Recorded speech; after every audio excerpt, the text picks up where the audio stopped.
It's a show time!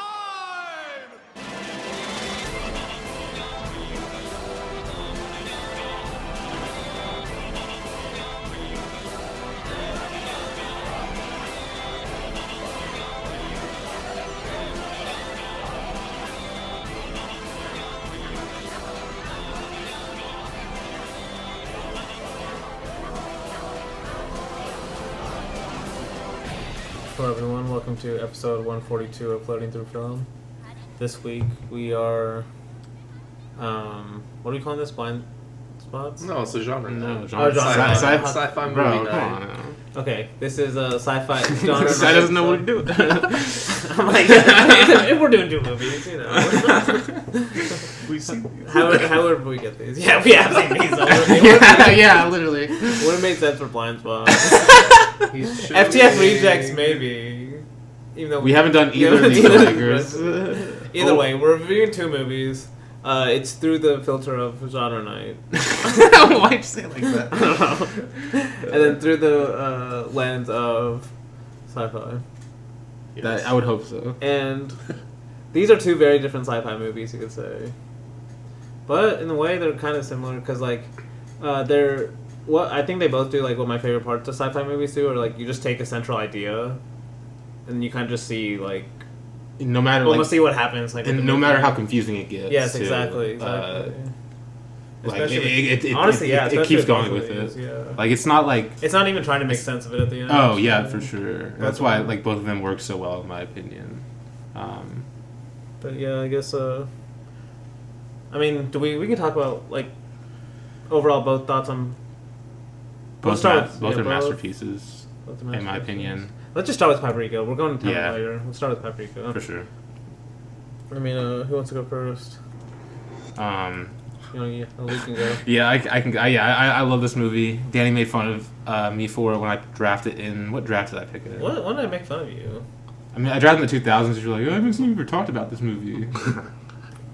That's because you talked about it in season 2 more. So Wait, wait, what was the context of the draft? It was a 2000s draft, and you're like, oh, you're picking this over season 2. Yes, exactly. But you were like mad. Exactly. I am mad about that still because we talked about Open Season 2 way more than Paprika.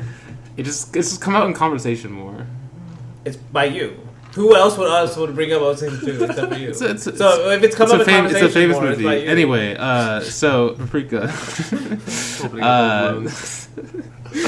You said that like everyone else is like people just bring up Open Season 2 in conversation. And then that's why like you just talk about it. I think you're underrating the cultural staying power of Open Season 2. I mean, honestly, it's got more holding power than people give it credit. Exactly. Just Open Season in general. I don't know about the second one, but Second one especially. It's the best one. Anyway, Paprika. Absolutely love this movie. It's I think you kind of brought up like, or I kind of like was talking about earlier, like how confusing it gets, and that's honestly my favorite part about it. Just like how much how much it takes like the dreamlike kind of like logic, how far it takes it through the movie, and it just gets like more and more insane throughout. And yeah, it's such an abnormal movie in that sense, and there's just so much creativity bursting from like every frame, that it's just like it's unbelievable. A lot of really cool ideas, and yeah, it's just like it's a great movie when you just want to feel like you just want to see some cool shit, which you can honestly say about both these movies. Like I would watch movies, I want to see some cool stuff happen, that's the one element you could like love it for. And yeah, Paprika is just using the animation genre to its like fullest extent too. That's really just what I think about first when I think about Paprika. It's also one of the best looking animated films I've ever seen. Goddamn. The fact this is like Satoshi Kon's like last movie too. Like he didn't get to like continue on after this, and that just makes me sad because like, holy shit, how does like a human come up with this? Honestly, it's unbelievable. So, yeah, that's. What about you, Blake? no, I love Paprika as well. I love Satoshi Kon in general though, as well as Luke was kind of just going off what Luke was saying. He just got away with drawing his characters, man. Honestly. Yeah, they're They're like over the top, but like in the best way possible. Exactly, like the fat guy in this Oh one. Like my he's so God. over the top, but it's Let's like go. he's got the most, or like he has the sweetest storyline too. Like I don't know, but he's got a way. He's got a way with drawing things and a way with making his world come to life that I just Oh, always love, because he always blends the real world and this fictional or dreamlike world together. Because we've already talked about Perfect Blue on this podcast as well. Danny also chose that very recently. Do you like Paprika or Perfect Blue more? I like Perfect Blue more still. Ooh. I still Damn. I don't know. Perfect Blue feels I'm kidding. no. Perfect Blue is like, it's perfect as well. Like these are both basically perfect though. Honestly, movies. I just kind of prefer, I guess, the deconstruction of, like, I don't know, everything of fame and I guess like fame and fandom in Perfect Blue compared to just like dreams in this, which I do love that obviously, but and this one, like, it's like dreams, but it's also about movies at the end of the day, kind of too. like the whole thing, it ends with the guy going into a movie theater. Like I still don't really know exactly what he's trying to say about all this. Like if the characters basically are like at the end of this movie, if they know they're in a movie or something like that. Like it's almost kind of what it seems like. I don't know. Because Satoshi Kon, like, he pans over all of his movies before he gets to the one that we're talking about that he's buying the ticket to. I don't know. It's super interesting. I love Paprika. It's got a lot of ideas and it is bursting at the seam with imagination, like Luke was saying. So No, I agree. I mean, yeah, it's just like one of my favorite things about the movie is, I think I've talked about this with some of the directors I like too, but like the movie just like it has this.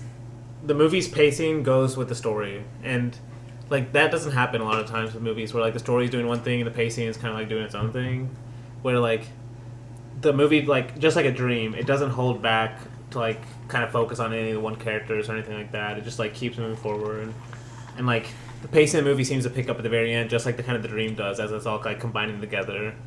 And then also the movie starts to make like less and less sense as like the dream and reality start to combine, like you would expect in the story, you know? yeah.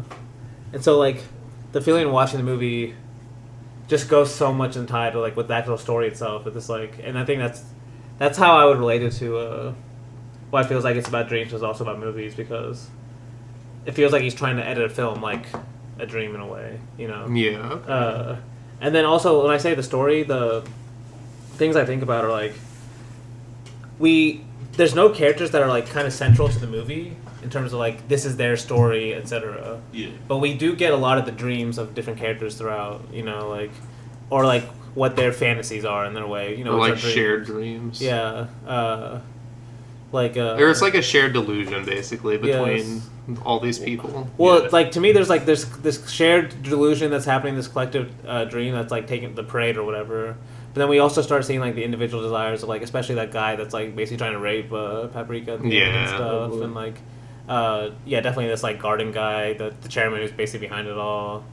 Well, honestly, and we get it with like even the like the inventor and stuff, like their kind of dreams or whatever, like how their kind of goals, like.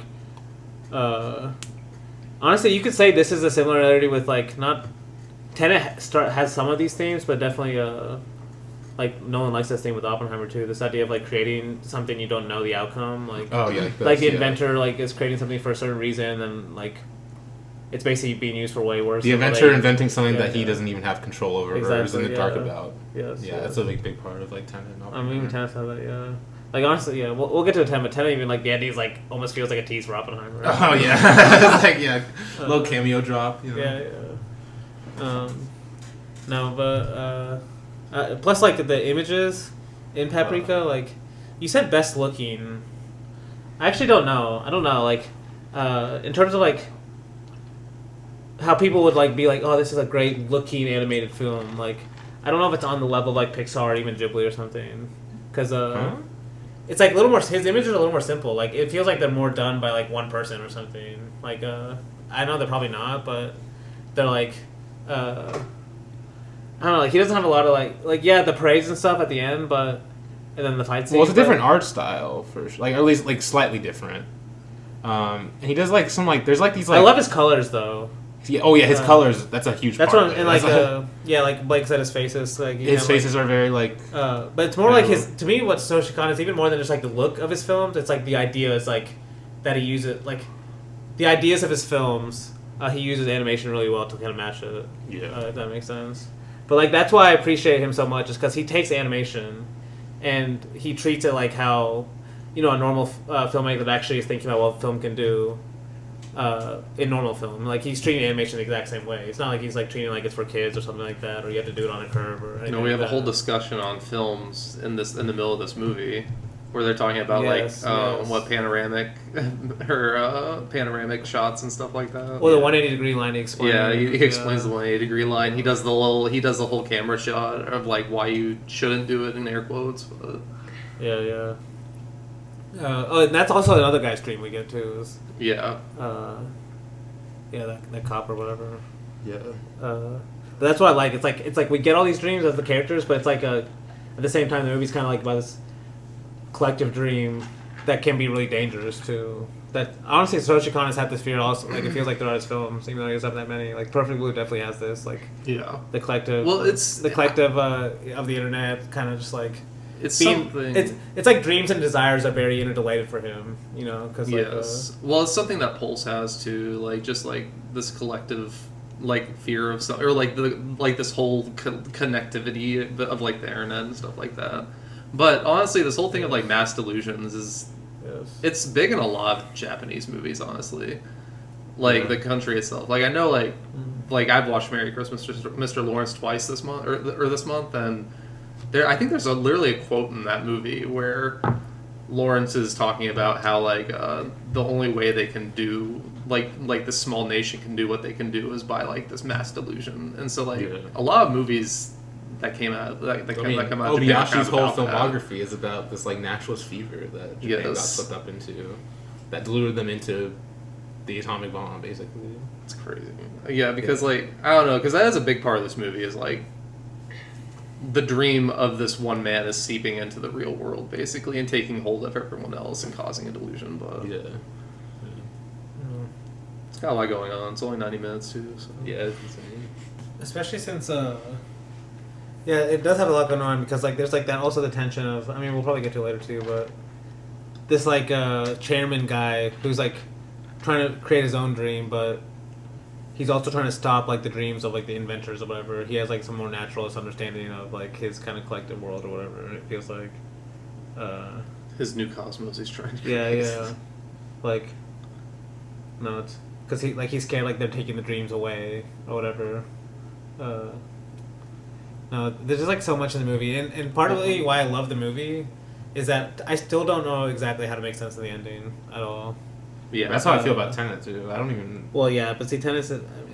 But I would say like I you're right. You're actually right. Like I don't That's even. one of my favorite parts about. I still don't understand the logistics of it, but like the complete logistics of it. But like, that's what makes it in a way. But also, the only thing is, Tenet like is still trying to explain the rules a little more throughout the movie. Kind of, but like he does give up on the end. Yeah, I feel it. That's the explanation. But the thing about Tenet, but see, that's the thing. Cool. That I agree with that, especially for Paprika. I really agree with that explanation. But in a sense that it also like I kind of like when that happens sometimes. Like obviously it can be maybe annoying to people, but like I like because like when I rewatch it, I can like maybe like make a little bit more sense of it in a sense. Oh yeah, like I'm with still both like these movies, trying to make like, sense of the ending. I mean, your brain's gonna do that Blake regardless. Said, maybe the characters realize it in the movie too by going to this guy go into it. It's really weird because Satoshi Kon also has a lot of times in his movies where the characters just look directly at the camera, almost in a fourth wall breaking way, and that happens a lot of times in Paprika. Obviously, I mean we have people in Paprika jumping through the movie camera. Because I love that scene where they actually jump through the movie camera, running away from the doll. Because the news reporter is like, is this reality? or like whatever. But I don't know.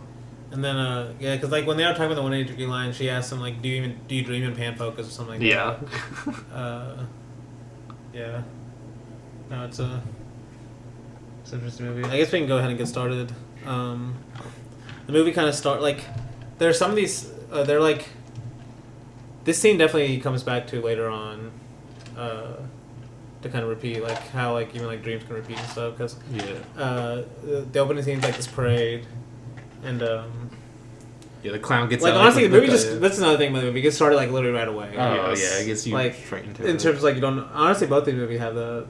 Yeah. This one starts with like this kind of cop who, you know, normal movie you might think the cop knows what's going on, but this guy like right away you find out he has no idea. He like gets like transported to the stage, then starts getting basically like sucked into different like movie scenes as we learn later on, or like kind of like Just genres. It's his of dream, dreams. basically. kind of. Yeah, but we learn about these elevator floors later on. Yeah. Like one is like an action floor, and one is like an adventure floor, and that's what he's actually seeing. Yeah. He like he cuts through like a jungle and like a train. like Tarzan, fight. yeah. And then there's like the hallway that he'll also come back to. Yeah. With this this is why it's not like Inception, because like this has like the floating. Yeah. weird, Tenet is rotating. Yeah, rotating. I guess I you'd mean, say it that's, is like, it is similar in It Tenet is though, similar. because like Tenet in a sense, its cross cutting is kind of also through different genres if you think about it, or at least types of movies. Yeah, that's true. There's like the snow. like the snow, like kind of like chase scene type deal, or like action, super action Yeah. film, and then there's like the hotel espionage. Yeah. Okay. Oh, damn. Yeah. But this like the story is kind of way different. But like Yeah. Well, yeah. Of course. that one's like a way that in this movie is a way less part. Have we clarified that those comparisons are stupid? I guess not on the podcast. We've talked about it. Yeah, but yeah. I would just say this one hallway shot. This is why everyone Yeah. thinks of Inception. It's like that's so stupid. He'll come back to this as like he's obviously chasing someone, but we don't know who. And then he wakes up in his bed.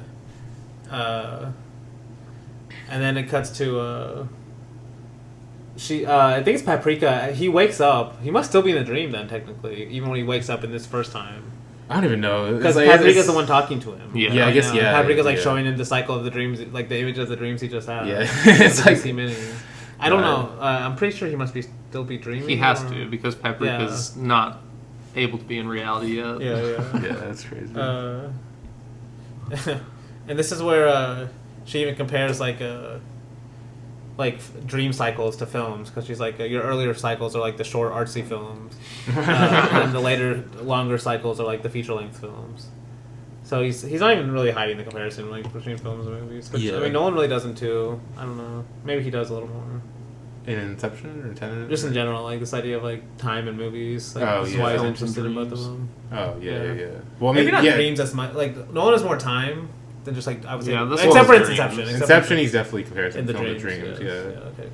Yeah. But yeah, you're right. But I'm saying, in all his movies, like even The Prestige, I still kind of think of the movie about like films too. Well, it's like illusions. Yeah, exactly. Yes.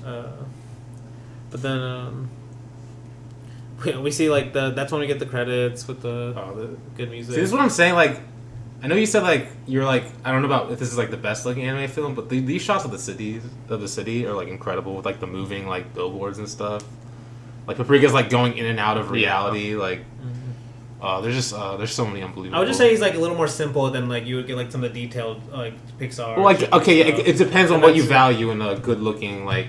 Because to me, this is like the simple. I guess the kind of simple nature also adds it to me. Adds it to it for me. Yeah. Like what he's able to do with like these like I guess more simpler, maybe more low key, maybe a little bit. Just a shots. little bit. I mean, it's still like it still feels grand, especially at the Oh, end. and yeah, stuff, for but sure. yeah. Like It's just like when I watch Ghibli, I'm like it feels so much more. it's just a I different guess style. grand It's is, different art style. It's a slightly different art style. Like, Like, they're obviously way more detailed. yeah, let's not. Yeah, we shouldn't pair like anime is the same or whatever. But yeah. No, you're right.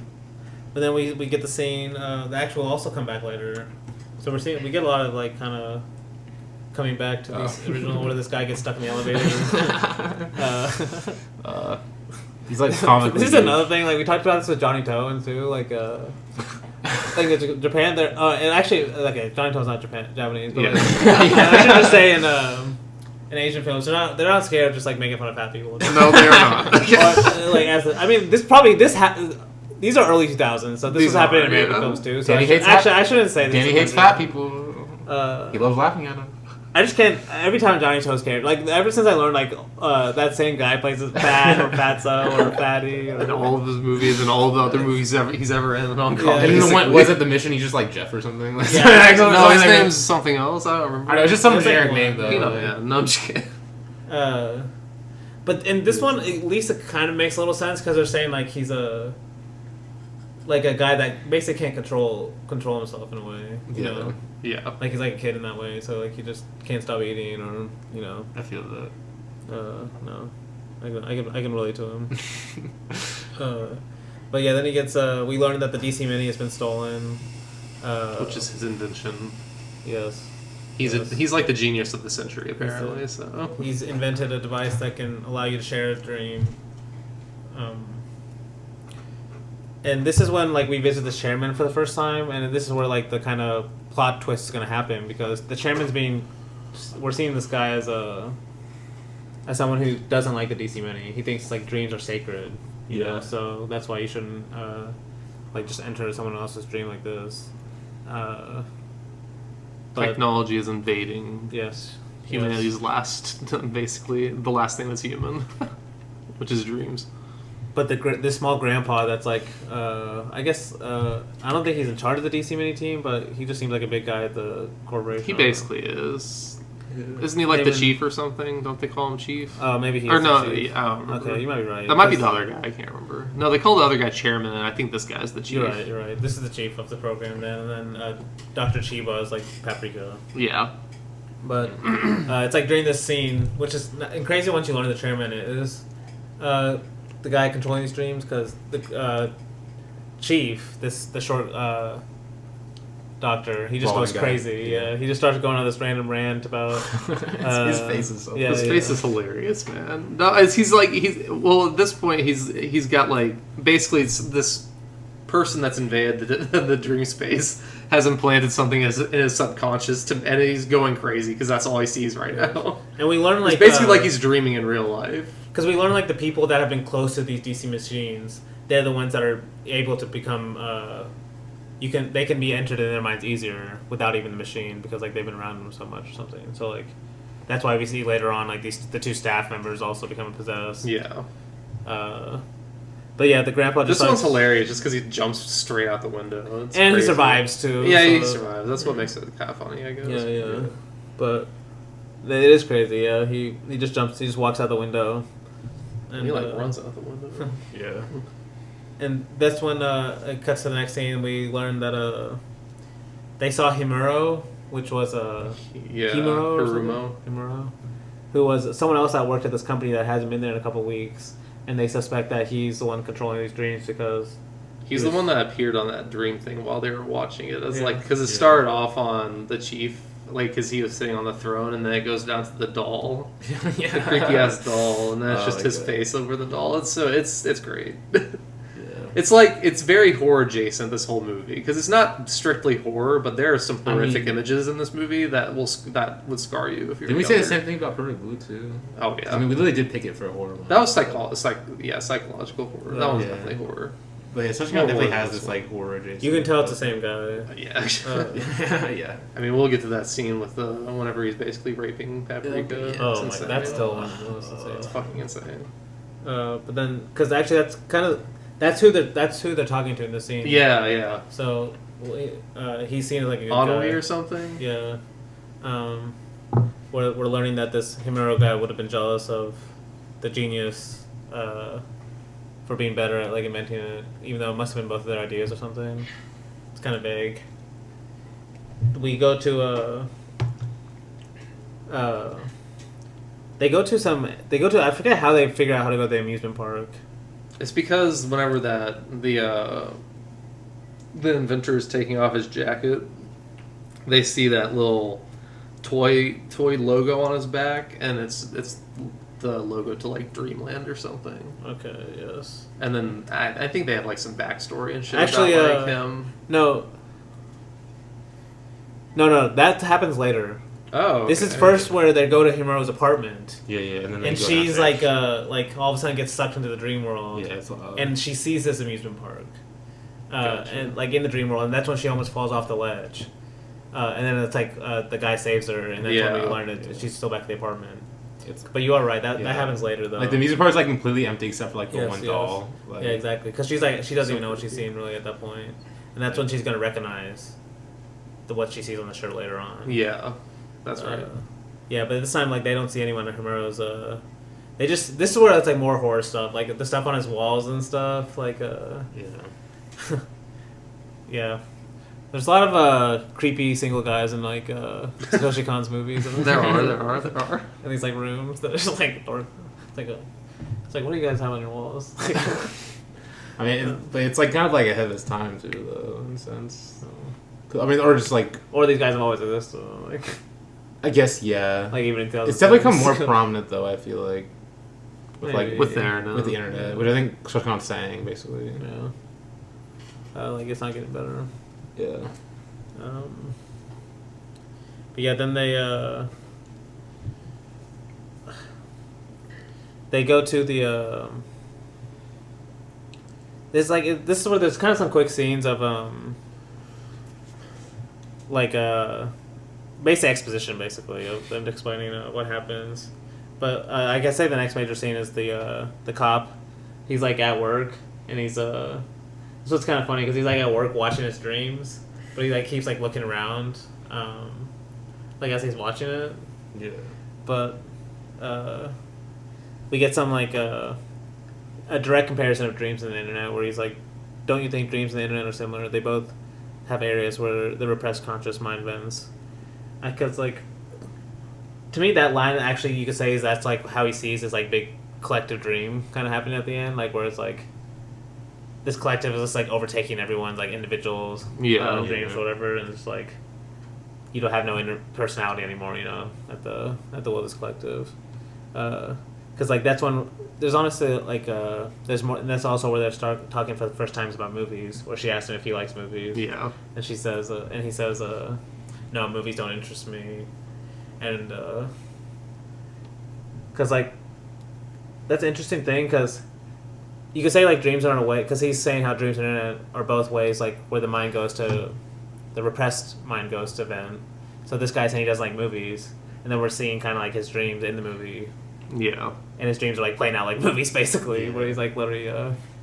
So like it's something like where he's trying to hide and he still can't hide it in a way, because like his dreams still show him like something he's like trying to repress. But, yeah, then he takes her to like this outside movie town, I guess you would call it, like this old town, like strip. I mean, it's still basically a dream. Yeah, because it's definitely still a dream. But like I'm like I don't even know how to describe this place. It's so cool. Like, it's just like honestly, a bunch of old movie strip. The POV shot of when he initially stumbles out is like one of my favorite shots of the movie. Like you have like the sunset in the back, like the whole row of buildings. It's like the color's like amazing. You also have like a Roman holiday poster too, which is cool. Yeah, they go with, like Tarzan, Roman holiday, some other movie. I'm pretty sure. Yeah, I forgot all the movies. Yeah, that's fantastic.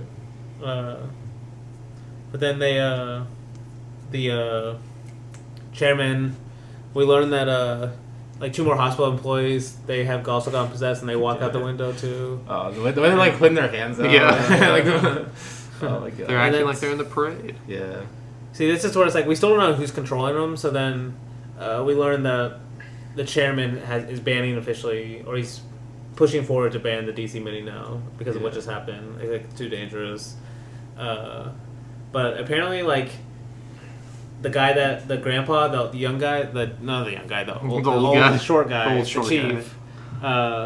He's also part of the board, so they can't vote until he can actually vote. So she's like, just stay in the bed, so they can't vote.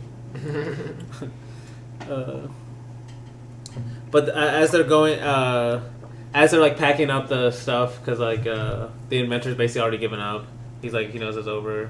That's when Dr. Chiba or Paprika, that's when she sees the shirt as he's taking off his science lab jacket, and she's like, "Where's that from?" Yeah. And he's like, "Oh, it's just from this old amusement park that I knew as a kid." That they used to go to, apparently. Arumo. So yeah, that's when they creepiest logo for a amusement park I've ever seen. Logo, yeah. About a robot. But that's when they go to the amusement park. Creepy ass amusement park too. This is the horror aspects of the movie where she's like, Just sees the doll Yes, all by the itself doll. over there.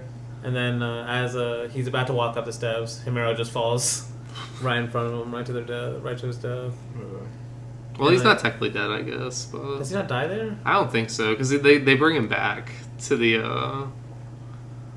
hospital or whatever. Yeah, you see like the DC mini, like Yeah. Oh, you're right, It's right. like in Running through his bed. It's, brain. yeah, it is. Yeah, It's it's like, insane. It's a great shot. You're right, because he's technically still alive in the dream too. yeah. But then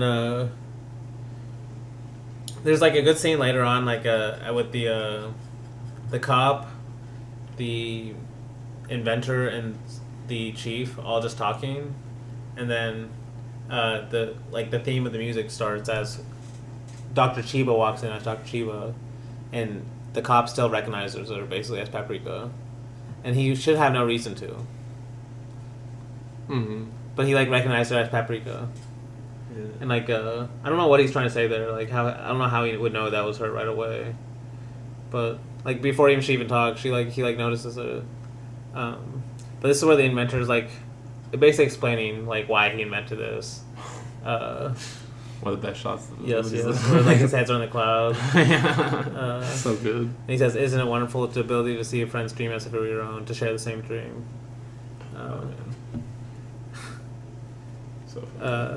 And this is sort of like just like I wrote down some of the lines because they're kind of just fun to read. Like one party says, then because I think he gets asked if he can use it to kill illness because that's what they keep saying they can do, right? To kill mental illness by entering someone else's dream. And then I think it's the chief who says to use the person's body for energy is a remarkable idea. There's something later on where I'm like, it might be in Tenet actually. I'm like, okay, it might be in Tenet where they say something about something being non-linear. I was like, the bug of linear. Oh yes, yeah, because It's definitely in Tenet. It's at the end in Tenet when The guy- when they're the about guy- to go out on oh, the it's so mission, good. and he's like, Yeah, so you better stop yes, thinking yes, of yes. linear. He said, linear "Don't." He terms, said, like- "Don't get on the helicopter if you can't stop Yes, thinking in yes, linear yes. terms." Yes, yes. So oh good. my god, Yes, damn, let's go. no one was good. No, because the quote here is, the nonlinear waves created by surges in the bioelectrical current can be applied to create new synapse connections by adjusting the BTU output. Damn. alright. Hold on. Okay, you're gonna find some connections. Especially the nonlinear waves created by surges can be applied to create new synapse connections. Like, all right. Damn. Hold on. Basically the same movie. Now that I think about it. But then, like, we learned like the cop and the chief are like old friends too, because like they're like talking outside, and because one of them makes a good point. I think this is, I don't know if it's still this is part of the point of Inception too, because he says here it's hard to build a case against a dream. Like as a cop, like you can't blame someone's like dream for like killing if they like commit themselves to deaths, you know. Okay, yeah. If they like change their mind or something, like yeah. But yeah, to keep going then in the movie. Also, like, I noticed how there's a lot of talking scenes in this movie that either happen in hallways or cars, which is kind of interesting. I mean, Tenet's kind of similar. There's a lot of just like talking scenes in it, in like a sci-fi action movie. Yeah. So it's like it's almost like I could argue maybe like, oh, why is there so many scenes of people talking in both these movies? But like, I don't know, they both make it work. I don't know if you like know like can say like a specific reason for that. Why? I don't know. I don't really know like why that is to think about for me, but it's interesting. Cause like I don't know, like I thought about it, like in this movie it was like he's like shows the hallways like especially the hallways like before you enter the room or the dream or whatever. Yeah. You know, like especially with the elevator too as an example, like before you would actually enter. Yeah. But then we get like a scene with Chiba, and Chiba basically suggests that maybe Himuro actually is not the one controlling the dream, because like the parade's still going on even after he basically is like in a coma and stuff.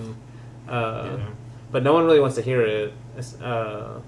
Like the inventor doesn't want to accept it, and she kind of basically that's when she calls him out and she says like they're basically the same person.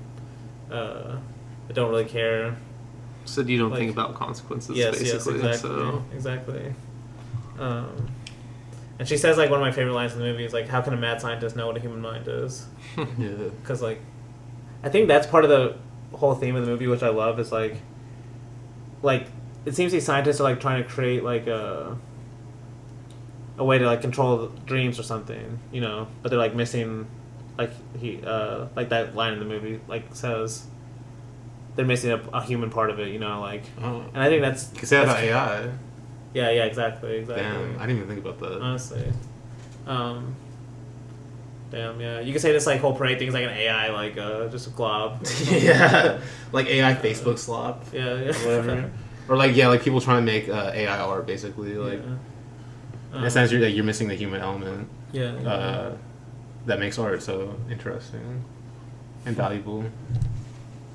No, that's why I love the movie, because it's like there's no like right answers to the movie. Like you kind of still like No. it. Like you don't even hate this guy necessarily, the inventor. You know, he's No. more like a child more than anything. Yeah. he's got a redemption arc. So. Yeah. But then like we get this scene of like the cop, like I forget who's showing him the elevators. It's Paprika. Is it Paprika? Yeah. Okay, yeah, it is. Where now she's actually showing him like Yeah, like the each suspense floor, level. like you the- basically had like a movie yeah. floors. Which I'm pretty sure she's just showing him his mind at this part. Like this is Yeah, how he she dreams. Oh, this is also something that Tenet also did, or Inception did. The elevator Yeah, going but- through dreams. That's 100% true to do that. But I mean, Going through, I guess that's not really. Is it dreams or levels of the mind? levels technically? of them. It's like his dream levels. Yeah, his basically. dream. Because he takes because the bottom level is what's where her he keeps name? his Daff- wife or whatever. I forgot her name. Ariadne? Is that Where he what her locked name away is? his That's wife. a bizarre name, by the way. Ariadne. Is that what her name is? I think it is. It's something like that. And like, yeah, he's like taking her through, like showing her the levels of his like his dream levels. Yeah. His dreamscapes, I guess. Yeah. Dreamscapes. So I guess it is like similar to this. Yeah. But this one ends with like the guy kind of, at least he sees himself this time in the hallway. So it's like also this idea of like coming back to the same dream and like kind of learning something new. You know. Well, he's searching for something. He's searching. Yeah. basically. Yeah. Like, and this one's crazy because he's just like, he finally sees that he's the one that shot the guy, and then whenever he looks at the guy that he shot, it's him also, and he's like, I killed myself. At least that's his first theory. Yeah, right? at least like, that's why his would first my theory. dream Why would I show kill this? myself? Exactly, Or, he was like, that's why what he's- would I kill myself, or something like that. No, and that's another thing where this kind of simple idea will also go with the whole theme of this movie of like Daddy F sharing the same dream, because like the solution to this, like his kind of the reason why it looks like he killed himself is because he killed someone that was like him, or how he sees someone like him, you know. Yeah. And so anyway, he killed himself because he killed, like the way he betrayed his friend, as we learn later on. But then we learn like the inventor, like basically on his own, like just takes a DC Mini and decides to enter the dream with Himuro. Yes. He's trying to redeem himself, basically. God. Yeah. Him as the robot is hilarious. He basically It's jumps. He hilarious. basically jumps the gun. 'Cause he's supposed to wait for 100%. Dr. Shiba and stuff. yeah. And because he even says morals, responsibilities. I don't really get all that adult stuff. But then, like basically right away, he gets like sucked in. Like, Oh man. Well, it's crazy because the thing starts talking, and she's like, and the doll is just saying like, you jumped in here full of like you basically were thinking too big of yourself. Like You're like a moth you to a thought flame, you- basically. Yeah, a That's moth what to a it's- flame. yeah. Like he thought he knew the situation he was getting himself into, but he Yeah. did not know the full scope. No, yeah. Because that's when he starts talking to Himuro, the doll, like the Himuro doll. Yeah. But then all the other dolls start talking Ugh, back yeah. to him instead of just More Himuro. horror Jason shit. Yeah, Just so honestly. creepy. But then like that parade is like basically the scene ends with like the moth to flame line. It kind of is assumed that he's gonna get taken over. Because then it cuts to the cop and Paprika in the movie theater. Yeah. And this is where they're talking In the about dream, like in the dream, and then So this is where they're good. talking about the 180 degree the line of action, or the 180 degree line. It's a good simple way to see it too, as he's like describing it, and like it shows like how awkward the cut is if you don't see it the way you're supposed to. I love what he's dressed in too, because doesn't he just have like the glasses and the cap on? Yes, Like, he's like dressed like a director. It's so funny, like, because she's just like, so Well, you do like movies, and then he switches to like the turtleneck, like a younger look. It's like because it's when she. Yeah. Because I think it's like when she starts talking about his past. I think it's like a younger. Well, because the cap and the glasses, that has to be a Kurosawa homage. Because that's like always what Kurosawa. But see, that's a lot of directors. That's that do true. this That's kinda, true. like, if you're trying to look like a director, you know. I'm just thinking because that figure that she got me literally has his like cap and glasses on it. I'm just like, that's what he's lately known for. So. Kurosawa had some of the best director drip.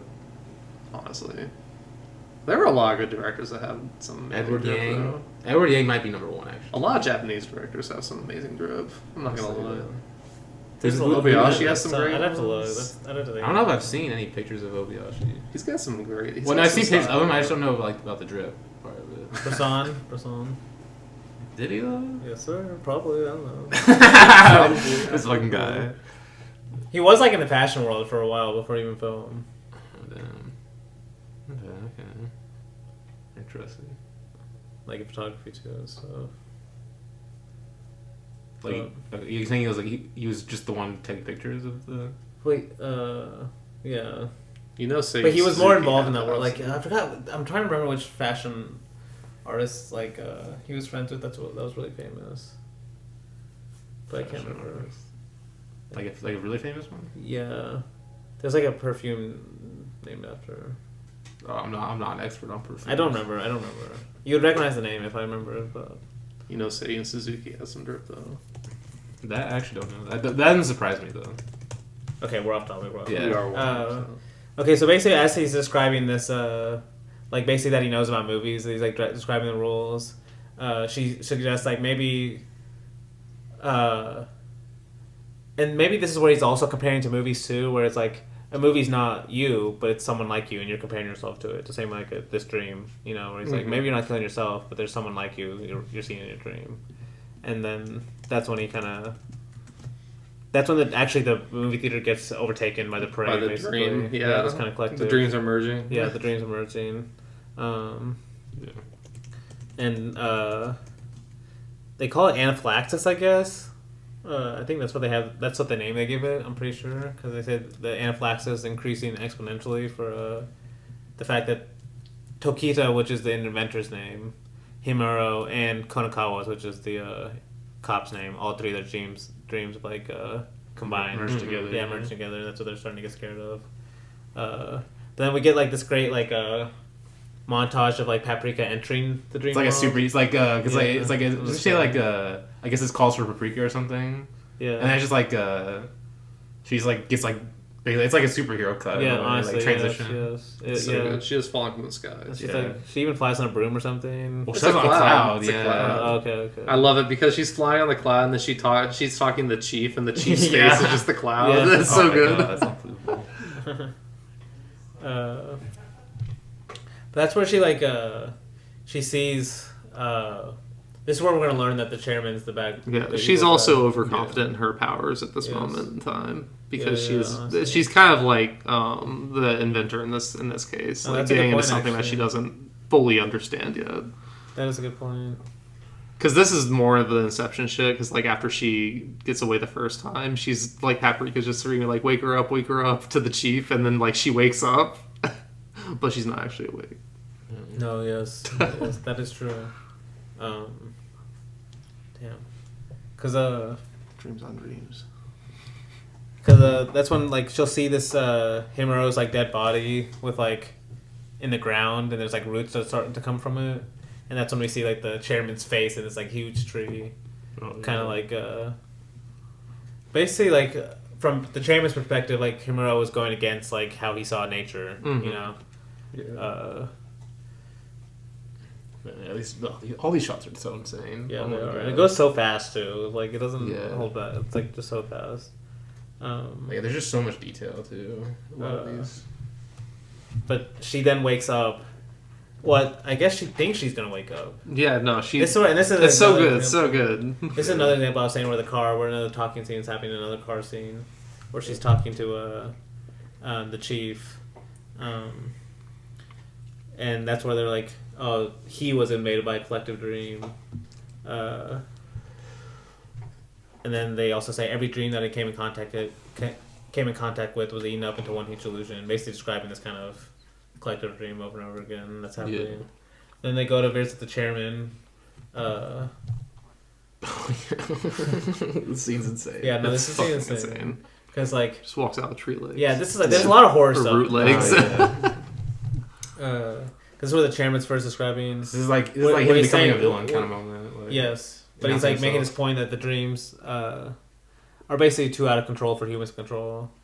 And he in a way he says he's like defending dreams by doing this, because he says the dreams are horrified that their safe refuge is destroyed by technology. Yeah, because he sees like dreams as safe spaces away from technology. You know.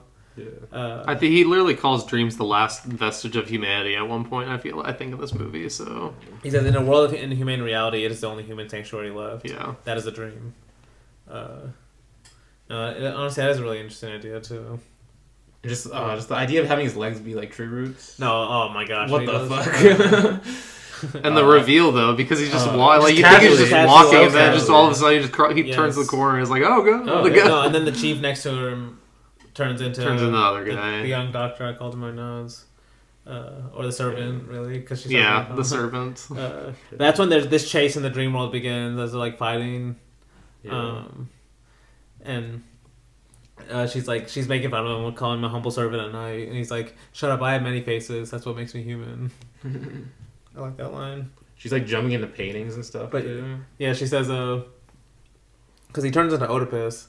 And she says, Oedipus is the perfect look for a man completely controlled by the chairman. And then this runaway where she's trying to run away in a dream. Because that's kind of what I love about what I was saying. Like, that's what I love about this movie and like films that feel like dreams in general. This idea of like you really can't get away, because that's what the film is. You know, something you can't get away from, or like the dream is. Because like she's like trying to run away and like kind of make this point of being overconfident too. But, like, and then he says, that's right, keep running, there's no boundaries to dreams. The spirit will be freed from the constraints of the body and gain limitless freedom. And then, like, as she's in the ocean, like, trying to run away. First, like, the ocean, you have this idea of this boundless nature of an ocean, you know, it's another comparison to a dream. But then, like, the whale, like, coming... Yeah, so it's just him. His like, huge-ass face, like, right under him, right under her, just appearing all of a sudden. It's such a great shot. But then she gets captured.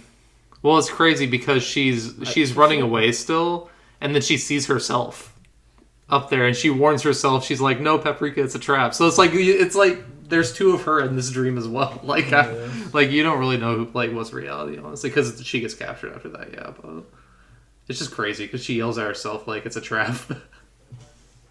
Yeah, because she's flying on the clouds still. She's flying on the clouds still. Whenever she warns her and shit. Yeah. But then she ends up getting captured. Her wings. It's honestly a terrifying. Like, it's a great shot. Yeah. Of her just pinned to the table. Yes. Like a butterfly, and like the little project that I used to do in school with the insects. Yeah. But then he's like kind of explaining, like kind of the plan of the chairman and stuff. How the dreams can't be controlled. Being real creepy about it. Yes. But we're going to learn later on he's going against the chairman's rules too. Like, I mean, for this, what I was saying, this like where the personal desire dream is like kind of interfering. You know, another example. But like before we'll come back to this scene later on. It cuts to the cop at the bar in his dream bar. Yeah. And this is like one of the funniest lines in the movie where they're like, "You're drunk, sir. You should probably stop drinking." He's like, "The fact that I know I'm drunk is proof that I'm sober." Like, you should try that out. I'm trying that on a cop. I would never drive drunk. But. Yeah. The fact that I know I'm drunk proves I'm sober. But then he's like asking him about the conspiratorial number 17. I skipped that earlier when she's like talking to him about the elevator floors. He just tells her to skip elevator number 17 for some reason. Isn't that the hallway shot? Is it? Or I think he calls it a conspiratorial floor or something like that. Okay. Well, I think it's the hallway shot? Oh, because she opens it anyway. Oh, she does. Yeah. But whenever he tells her not to. Yeah. But then I think it's the bartender that says he's made movies before. Tells him or something like that. Either way. or maybe he starts explaining that he has made a movie before. I think that's what he was saying. Yeah, he starts describing anyway the independent 8mm he made when he's 17, and that's when he connects the dots. That's another kind of dream logic too. Just the number connects something like two totally different worlds. Like the 17 makes him realize like, yeah, just like a number kind of making you realize almost like dude that just dream. It's like not rational logic. It's just like dream logic, you know. Yeah. But then he kind of has that realization. He wasn't being truthful to his young self. Yes. Or he killed his young self. In a way, yeah. And also kind of like dream interpretation. Yeah. You know, which I love. Damn, this movie is just so good. But like I love like that. Like it's like one idea of the movie, but it's not even like the main idea. You know, like one movie might like another movie might be that this would be the whole movie. It's like just that story. Cop, this cop and like him figuring that out, and that would be the protagonist and the idea. You know. Yeah. But like it's just like it's kind of like it's not a big part of the movie, but it's kind of a big part.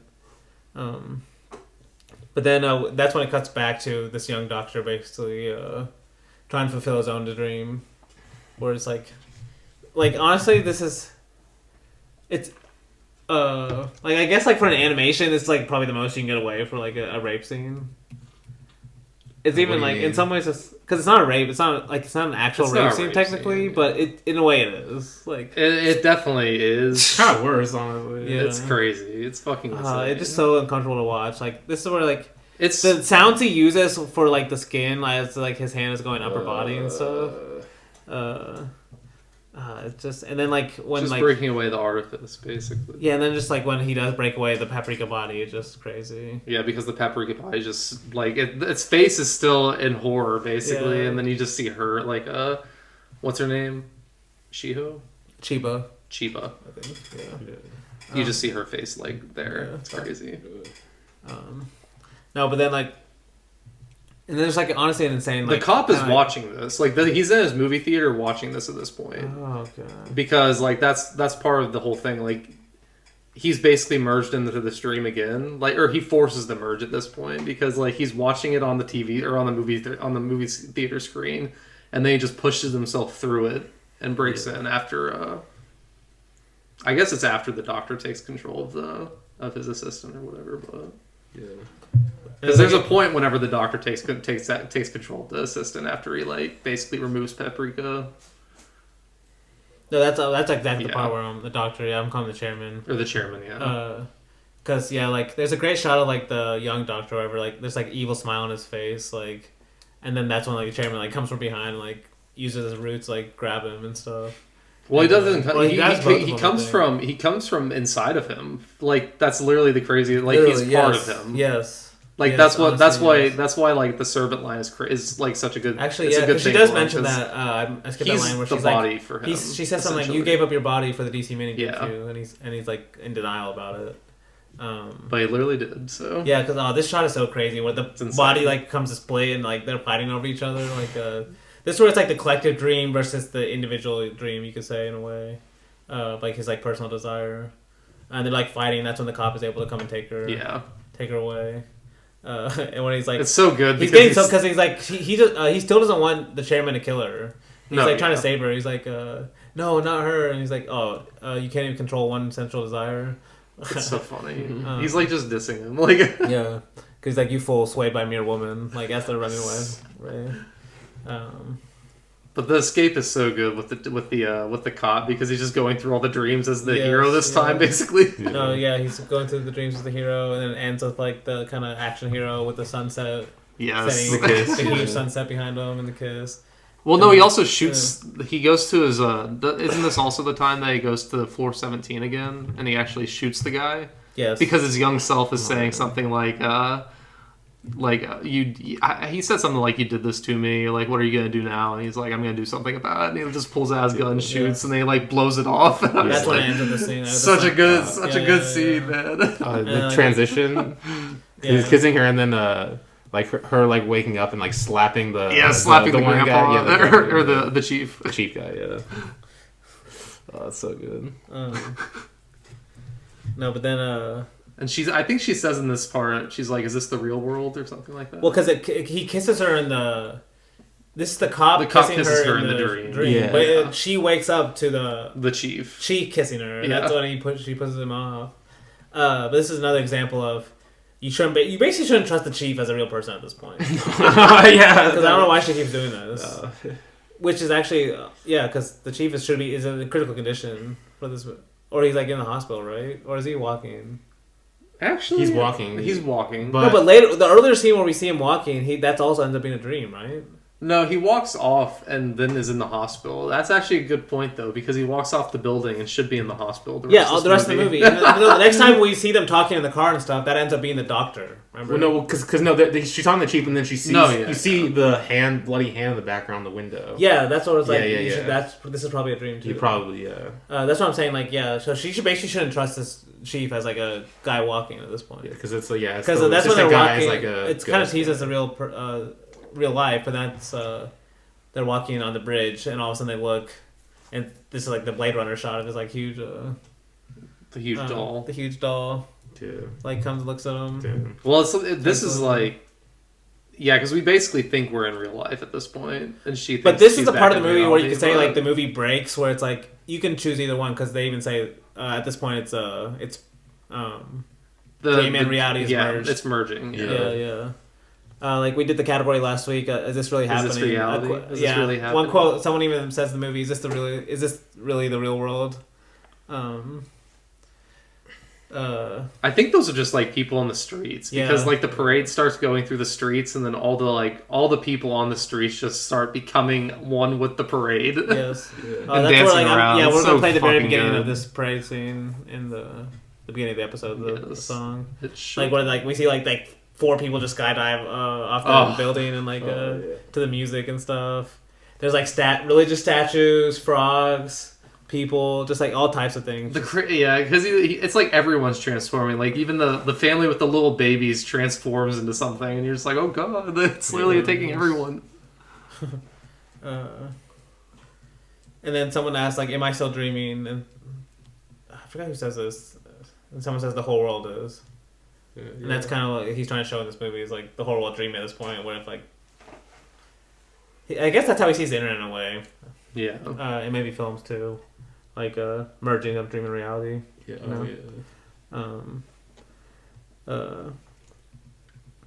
But then there's like a weird moment where Paprika and Sheba become separated. Well, Paprika is now, at least in movie logic, it's because the real world is merging with the dream world. Yes. Because Paprika just appears. Yeah. She just appears next to them. No, because it's funny. Like they're like fighting with each other. And, About what to do, Yeah, what yeah. to do. And Paprika's like, don't just think you're always right because you're the rational, the reality one or whatever. Because it reminded me of like the Ross Lane thing where I was saying like where Ross Lane was saying we're dreams and reality. We're not just one or the other. Yeah. It's kind of like their fight. It like has that kind of that idea to it. Because like they say, because Chiba says at one point, "Why don't you listen? You're a part of me." And then Paprika's like, "Haven't you thought that maybe you're a part of me?" Like kind of flipping the which one's real and which one's like, or which one's the more important one. Which one's the true Yeah. self? Yes, in a exactly, sense? Yeah. exactly. No, I just love. That's why I'm like, I love this. Like, but they happen so fast. They Too. do. And it's like none of them are ever like the central idea of or the central thing in the movie. But then we see like this the inventor. He's kind of like he seems like possessed at this point, but that's when he gets stuck in the Well, the he's building. definitely like one of the reasons they're fighting is because she wants to like go back and save him, and Paprika's like he can't be saved, and she goes back anyway, and that's whenever I think Paprika says to the chief or the cop or whoever's with them at the time like she's finally being true to herself, because that's kind of what makes them victorious at the end is she was true to herself, what she wanted, which is him. Yeah. I guess. Yeah, it's like we never actually see them together, but it's like that's what she says in the letter. Yeah. Basically. Oh, that's a good point. No, damn. I never thought about like he's like that kind of dream side in a way. But anyway, because that's when he like gets stuck in the building. Yeah. And that's when it cuts to this kind of the elevator scene of when he had gotten stuck at the beginning of the movie, and it kind of merges it back and forth of like them talking. where she's like calling him fat and a slob and a fool, and then she's like, but it's like a sweet moment because then It she's is like, sweet. but you're so much fun, and they like hug, and it cuts from like them hugging in the elevator to like her hugging him, the huge robot. But yeah, then the chairman that happens, and the chairman all of a sudden appears. And that's like when Giant chairman. we're gonna get our final battle of the movie. Yeah. You know? The anime battle. Yeah. He's just the giant fucking. Giant But shadow this monster. is another guy. part where I love about the movie. This is like, you have to get the classic final battle, but it's like so fast and like It just is. like it's not explained at all. Like there's no logic, just there's no crazy. rules to it. It's just like But a you dream also has to do end, like- you also do get a little bit of the chairman, I guess, is like his dream was just kind of to be able to walk again, I guess, because he can't Yes, walk. yes. I don't know. It's And he it's just, sad, he just but- gets eaten. And then he just gets like eaten. swallowed by this girl. Like Cause by the baby of the robot and Chiba.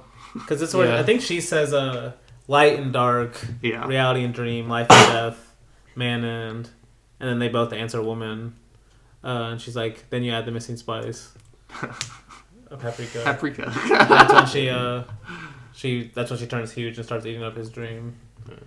And Just inhaling it. honestly, just some great visual shots of him getting swallowed, and like I love the color change too, from like the dark blue, like a dark grayish skies to all of a sudden she gets swallowed. He gets. I still don't know completely exactly. That's what I'm saying. I still don't know swallowed. exactly what he's trying She's to say. mature. It's like this is like it seems like very symbolic, you know, like this like old evil nature guy like getting swallowed by this girl, but yeah, that basically ends like the movie. We get the scene of the cop and the old guy, the chief, walking again, and I always love this line too, where well actually they depart and then he sees the friend. I don't know if it's the actual friend or not, but it's like it must be his dream, or Yes, he's like yeah, I know he's you're imagining the dream the friend saying to him, but we actually see the friend on screen, where the friend tells him, "You didn't do anything wrong. You just lived out our movie in real life. That's why you became a cop. It's truth that came from fiction. Always remember that." And I love that line. The truth came from fiction, because it reminded me of I even quoted Rossellini where he said, "Neorealism is fiction that's more real than reality." yeah. And that reminded me of that too. Because yeah. And didn't Moon Wells say something like, or the surrealists say like they wanted to, they found the surrealism more real than real or something? Like Yeah, that? exactly. Or like, what is real? I mean, that's what we've kind of trying to analyze in this movie. A lot of films too, right? It's like, what does it mean to say something's real in the first place? Yeah. But yeah, that basically. Well, actually, that the movie ends with the movie. with the letter. Yeah, for the movie. Yeah, because she writes a letter, and that's where we learn, like, just through a letter that Chiba and the inventor have gotten married. Yeah. But she says she's changed her last name. But she tells him to go watch a movie called Dreaming Kids. Dreaming Kids. And that's when we see, as she's walking, the Tokyo Godfathers poster and stuff. Yeah, you see all three. You see Oh, we do? Tokyo Godfathers, okay. Millennium Actress, Perfect and Blue. Perfect Blue. Yeah. Okay. And then you see the poster of the Dreaming movie that they're actually seeing. Damn, I wonder Dreaming Kids would have been the next movie you would have made. See that? Yeah, it's sad. Damn. Because I think he died. I think he died like 2 years after this Yeah. movie came out. So. Yeah, this is the last movie, so. Damn. Rip. Yes, rest in peace. We'll have to get to Tokyo Godfathers and Millennium Actress at some point because I love both those I movies still haven't too. seen Tokyo Godfathers for some reason. See, Tokyo Godfathers. That's a Christmas movie we could do because that's a Christmas movie. Yes. Honestly. But that is Paprika. Satoshi Kon, a director I love, like, just for, like, taking animation seriously as a, like, it can just be, you can just do the same kind of ideas as, like, a non-animated film and just do whatever you want. Utilizing animations to its Yeah. fullest, also. Yes. Because making animation, it unique, animation yeah. lends itself to dreams anyway. We've talked about that a Dreams. lot because Like a lot of these- our favorite movies, animated movies, are about dreams also. Especially, like, the logic. Honestly, I feel like people are more willing to, like, kind of just abandon logic even in, like, animation like this one. Yeah. Versus, like, well, we're going to come up with Tenet in a little bit. For good and bad, just, like, you're more willing to, like, forgive Accept the stuff. world, Forgive yeah. stuff, yeah. Accept kind of a dream logic. And he does a great job, especially with this one. So, yeah, that's Paprika.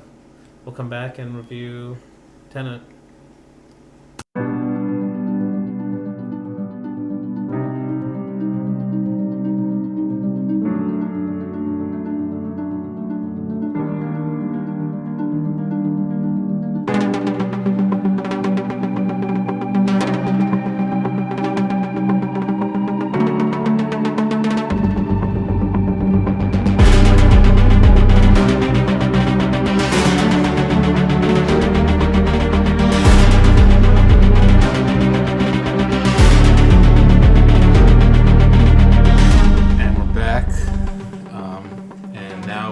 talk about Christopher Nolan's 2020 film, Tenet.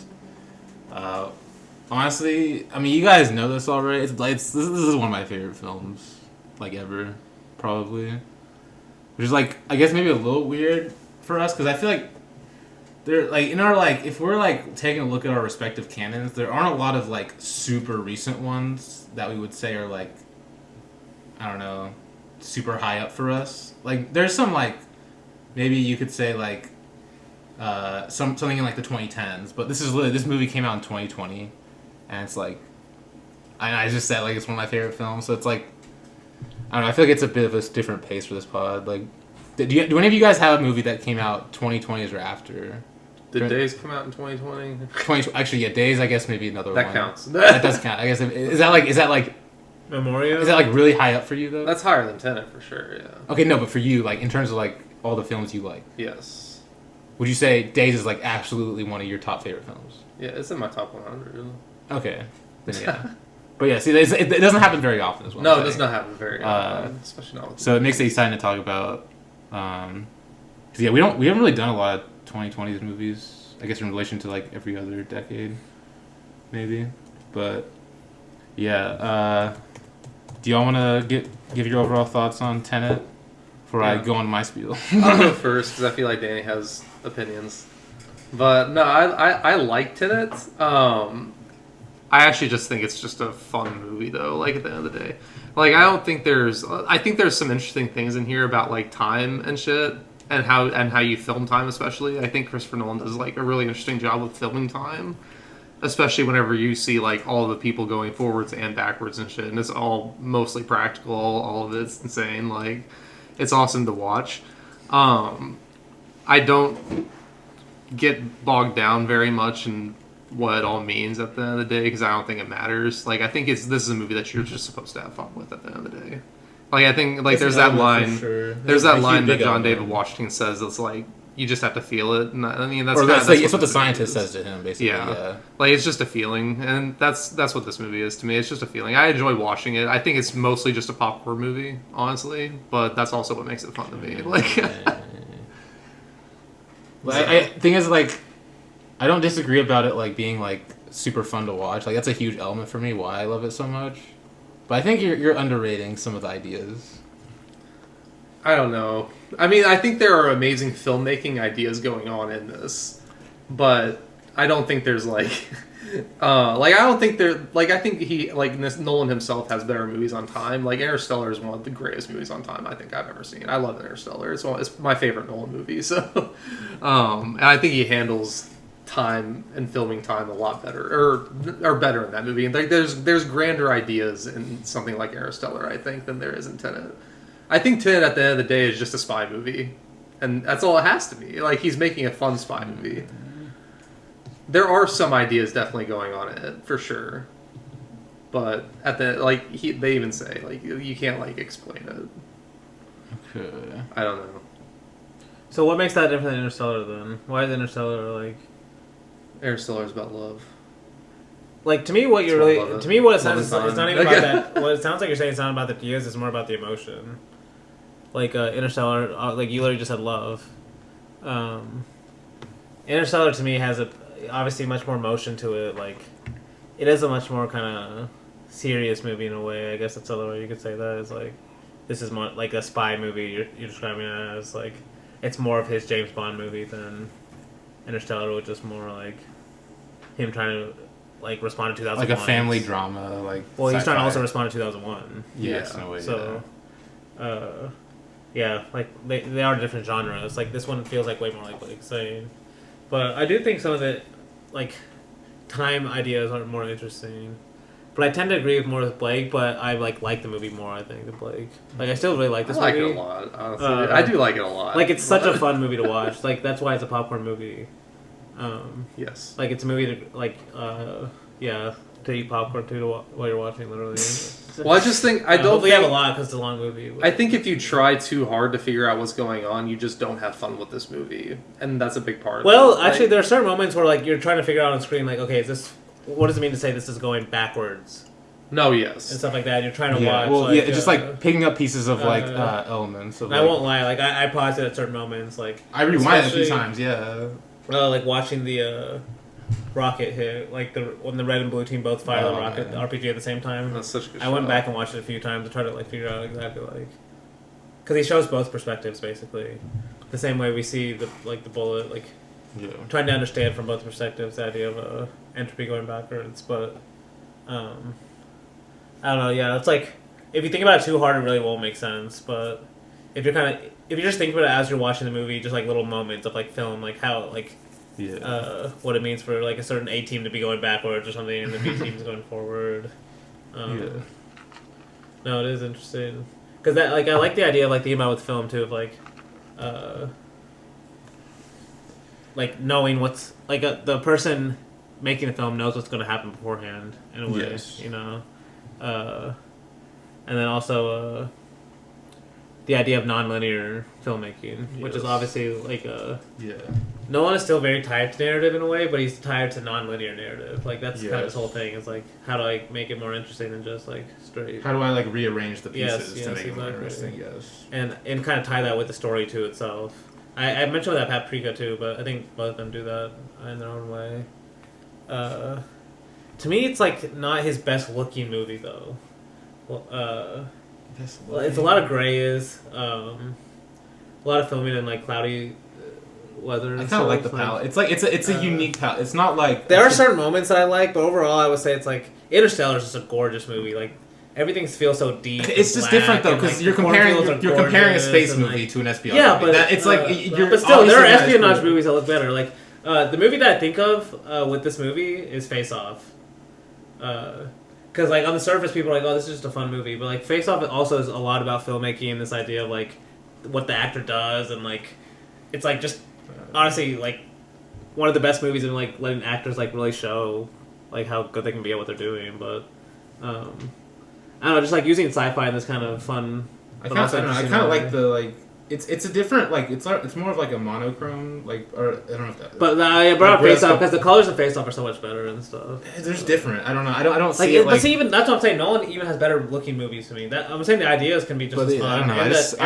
I see. He's trying a different color palette in this movie where like, has more grays and, like, incorporated into it because it's more of like a corporate espionage type thing. I like how they went to places. Like they went to all these different places. Like it is a globetrotting movie at the end of the day. They went to all these different places. And all like the shots of like. And John David Washington does have a lot of color in his wardrobe because that's his wardrobe what I will is say. awesome. I have that in my notes all the time. Oh my God. That's one of the best parts of the movie is his fits. Like whoever did the wardrobe with the costume. Yeah, he's great. Swag.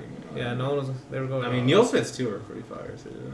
Neil's too, but no, John David Washington. Oh man, he's like every scene he's wearing a fresh suit or something. It's like a fresh it's suit, not but only it's the suits, polo. though. A lot of Yeah, casual polo, stuff. yeah. It's polo Crazy. tucked in. Super Sometimes slick. it's not tucked. I need the menswear Twitter guy to comment on this movie. John David Washington said he felt sexy while filming this, and I was like, "You are sexy." I mean, yeah, I know what?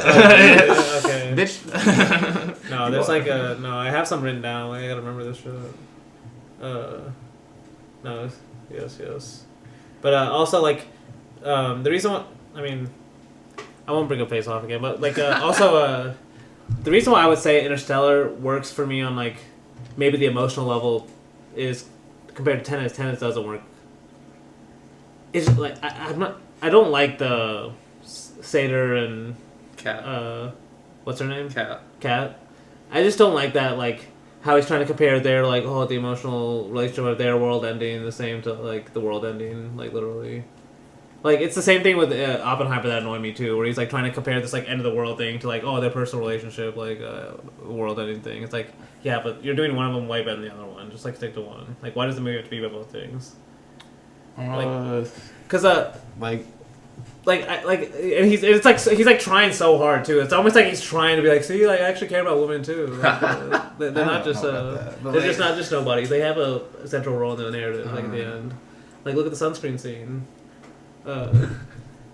Like compared to the rest of the movie, she's kind of just like a plot device too, and then like she gets like a moment and stuff. But like that's the one thing that I would say annoys me. But like overall, I love the movie.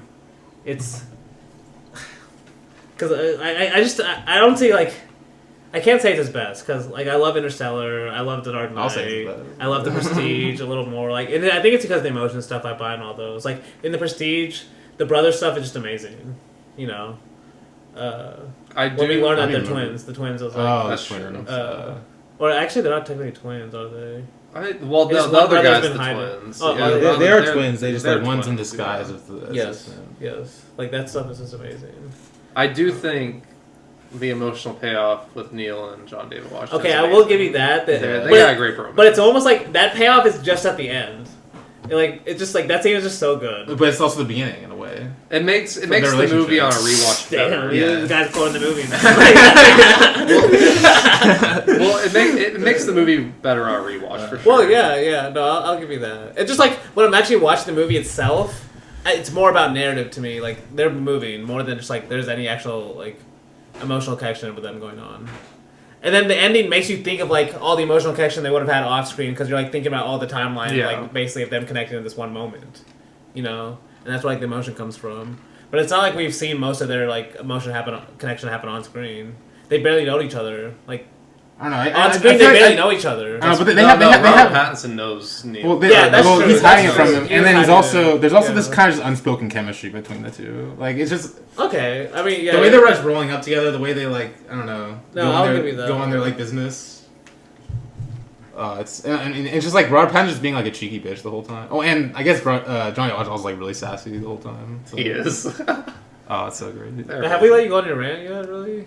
I mean, it's not No, gonna be yeah, too long, go. but like, Give us your thoughts. I guess- So why? Basically, my question is like, because I think most people would say this is a fun movie, varying on like how much they love it. But to say this is Nolan's best movie, okay, but why can't I? Okay, see, it's just like I don't know these labels, dude. I don't know, like it's.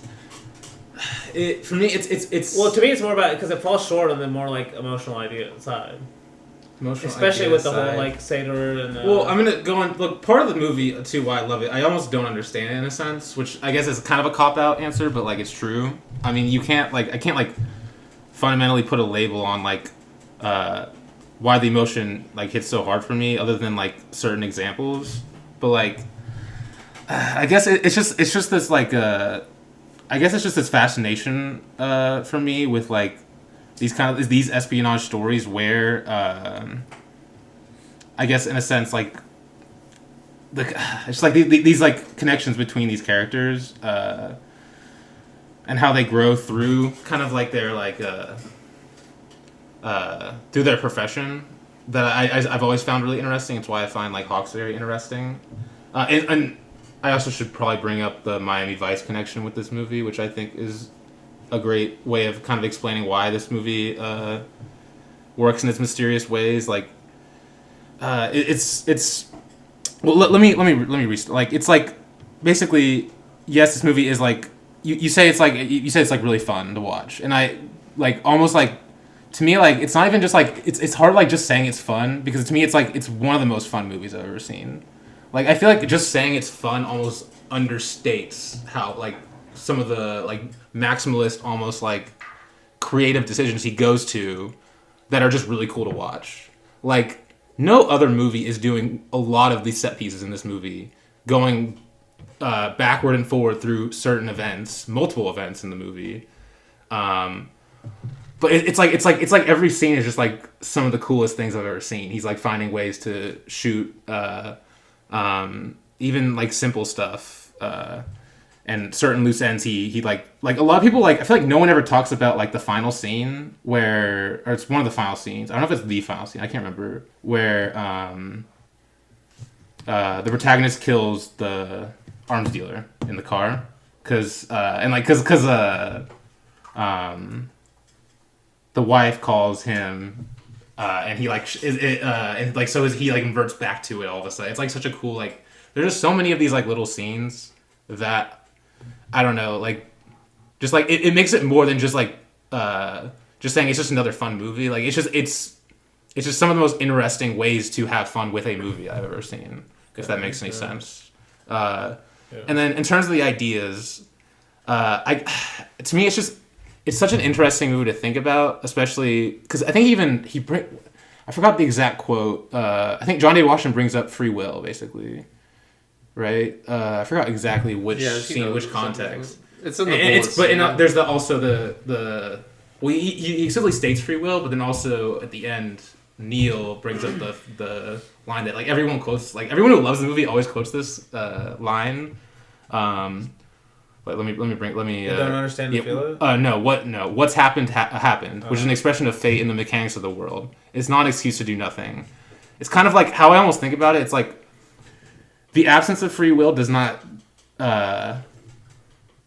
mean you should at least like Okay. you shouldn't be complacent in a way. But why? What do you mean? Why not? I guess like it's just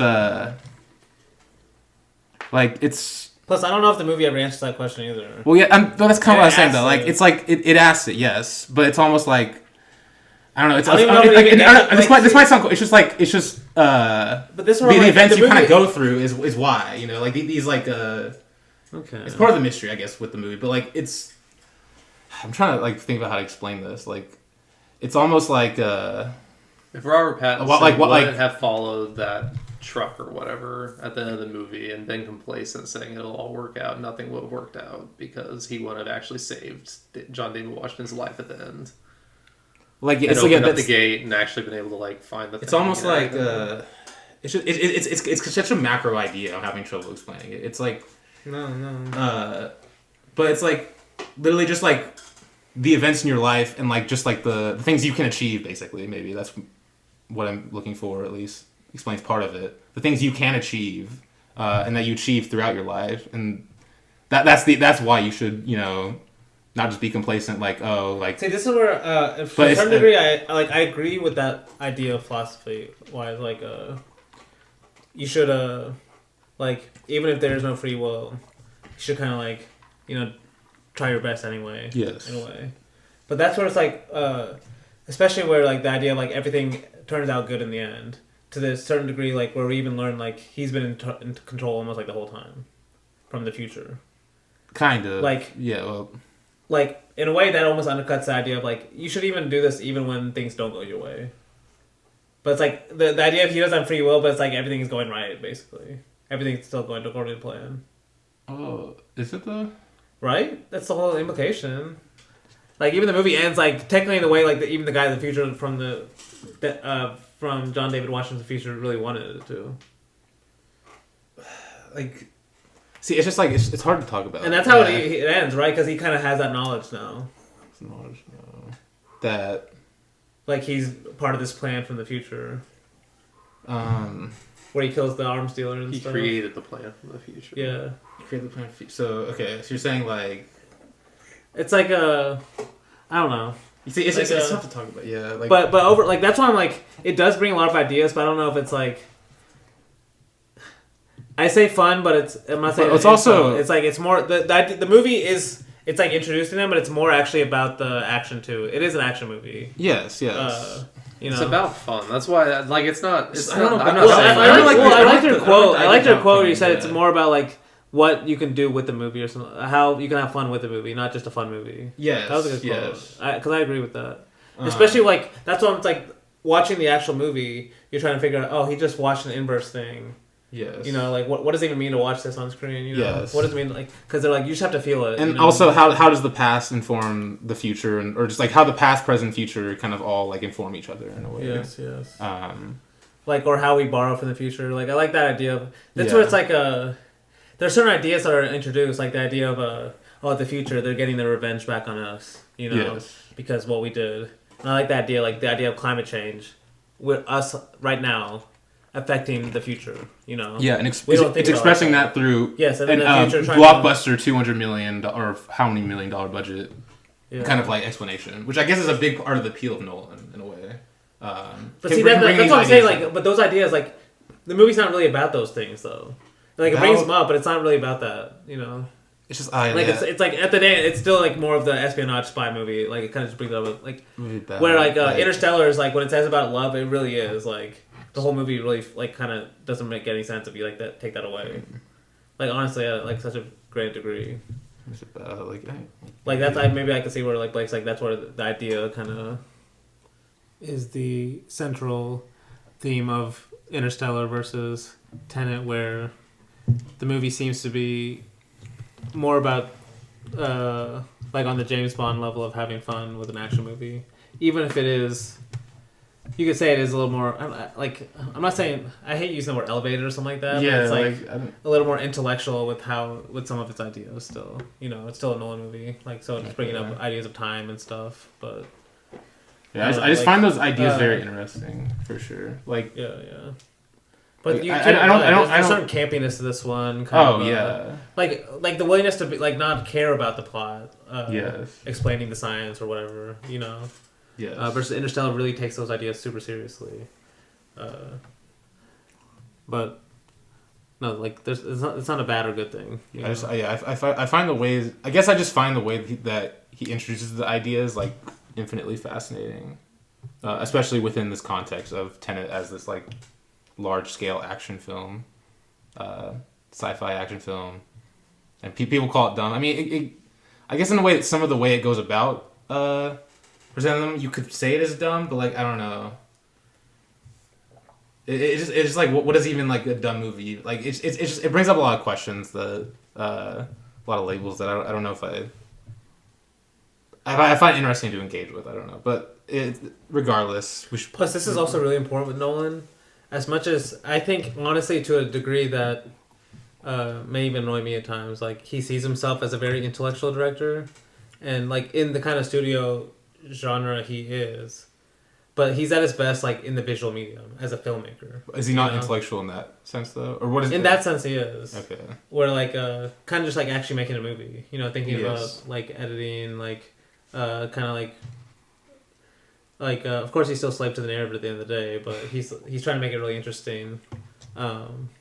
Just trying to make you pay attention as you're watching the film. Yes. Like you said, even little moments of watching inverse stuff happen, even till the very end of the movie. Yes. But yeah. I think we can get into it. That's why I say it's fun to watch, because the filmmaking techniques are some of the best that you'll see in a movie. That's why it's really fun to watch. But if I think too hard about the ideas behind it, I'm just it is dumb. I guess I'm just different because I just find those ideas infinitely fascinating in my opinion, and how he uses them. But that's just me. The arms dealer, if you just think about her at all, why is she helping them? And then at the very end, that's part of the plot. I'm still kind of trying to piece together her part of it. Yeah. She does come at the end wanting to kill Kat. It's I guess end the loop or something. She's a loose end. Loose end. Yeah. Which I mean, I'm just but on first future watches, I'm gonna further understand that in a sense. Maybe. Yeah, it's just there's a lot of. But it's more like she's an evil character in a spy movie. It's kind of she's kind of there's some citizen that knows too much. She's morally gray in a sense because she kind of she's an arms dealer, but she also is trying to take out Sato, wants to take out Sato, but then it's still confusing me. See, that's why I'm that's why I her thing. I don't know how much she's supposed to make sense. So I guess but maybe she does if you watch it more times. I'm not sure. Which I will. Especially since she's purely every time we see her, it's just exposition or some major thing happening, or she's giving us some major information. Yeah, it's fair. So it makes me think. I don't know how much I mean, everyone gives exposition in this movie, though. That's just no one thing too. It's just he likes. But he finds interesting ways to give exposition. Some people hate it about him. It's one of those I know people hate Inception because the whole first half is just exposition dumps. Yeah. But I don't know. I always find it fascinating, especially because what the character giving exposition about is kind of interesting. No. Because it is very a lot of times very complex. And whenever it's paired with the visuals, it usually is interesting. Yeah. So paired with John Day Washington in his suits, Exactly. My favorite one is the Freeport. Oh my god, we're gonna talk about that's one of my favorites. One of my favorite scenes in the movie. Yeah. Oh god. But yeah, I guess we'll get into it. Opening scene's unforgettable. It's so you're kind of thrown into it without much any really information. There's this kind of opera concert thing, and they would say the classic Dark Knight opening. Dark Knight and Rises both have this kind of Like yeah, hostage situation. hostage situation. Like you're just kind of thrown into this thing going on. But time is But being this, like, manipulated. Time is being manipulated. Yeah, it's like. I guess this scene will even come back at the end too. But it's like, but there's even really like this scene still confuses me in a sense because like, because I guess because there's this random guy that's like, so basically it's like well we learn it's like a fake terrorist siege or something to cover something up. I forgot exactly what it is. It's like I think it's like it's a CIA extraction. They're trying to extract this guy basically, and so the protagonist, I guess, is we learn a little bit later it's a test for him, I guess. Yeah. To see if he like would actually like is actually someone who would like Risk it all. yeah risk his life just to like I guess like finish like just for like the sake of the world in a sense. Would risk his life not giving up anyone also. Not giving one up. Yes. So like, yeah, we get this like great scene him and him and like his like partners in the truck, and they all put like the fake badges on, and then they like rush in basically. And like the way the like score is pumped. I'm curious what you think. Do you find this score like overbearing in this movie, or do you like how it's used? Because I know you a lot of times are very susceptible to In the theater, it was very loud. I do remember that. But that's also that. because the voices were muffled. Yes. I do distinctly remember in the theater, I couldn't understand what anyone was saying. This movie gets better for sure once you have the does. captions. Yeah, I guess in some When you can ways, watch the captions for sure. When you can understand the dialogue better. Yeah, I guess you could say that. No, because I do remember having that same complaint in the theater. Yeah. But I don't know. I love the score, like how like loud it is too. Yes. It's like it makes it like there's something about it. But yeah, they rush in, and basically he's going to this like random guy in the box and saying like it's like a CIA extraction, and of course I love all the code word, like the subtle code words and stuff in this movie. Well, like the Twilight. We live in a Twilight world. We live in a Twilight world. Yeah. There are no friends at dusk. There are no friends at dusk, and there's also like when he's like actually gets the word Tenet, everyone's like for him to talk to someone and let them know that he's interested in the word Tenet, he'll like sneak Tenet into like a certain thing, and then the arms dealer does it to him a little bit later. I love that kind of shit. I'm not gonna lie. But yeah, we get this whole scene of him trying to like get this guy out of here, and they're going through the crowd while the crowd's like passed out because of like I guess some type of gas or something that knocked him out.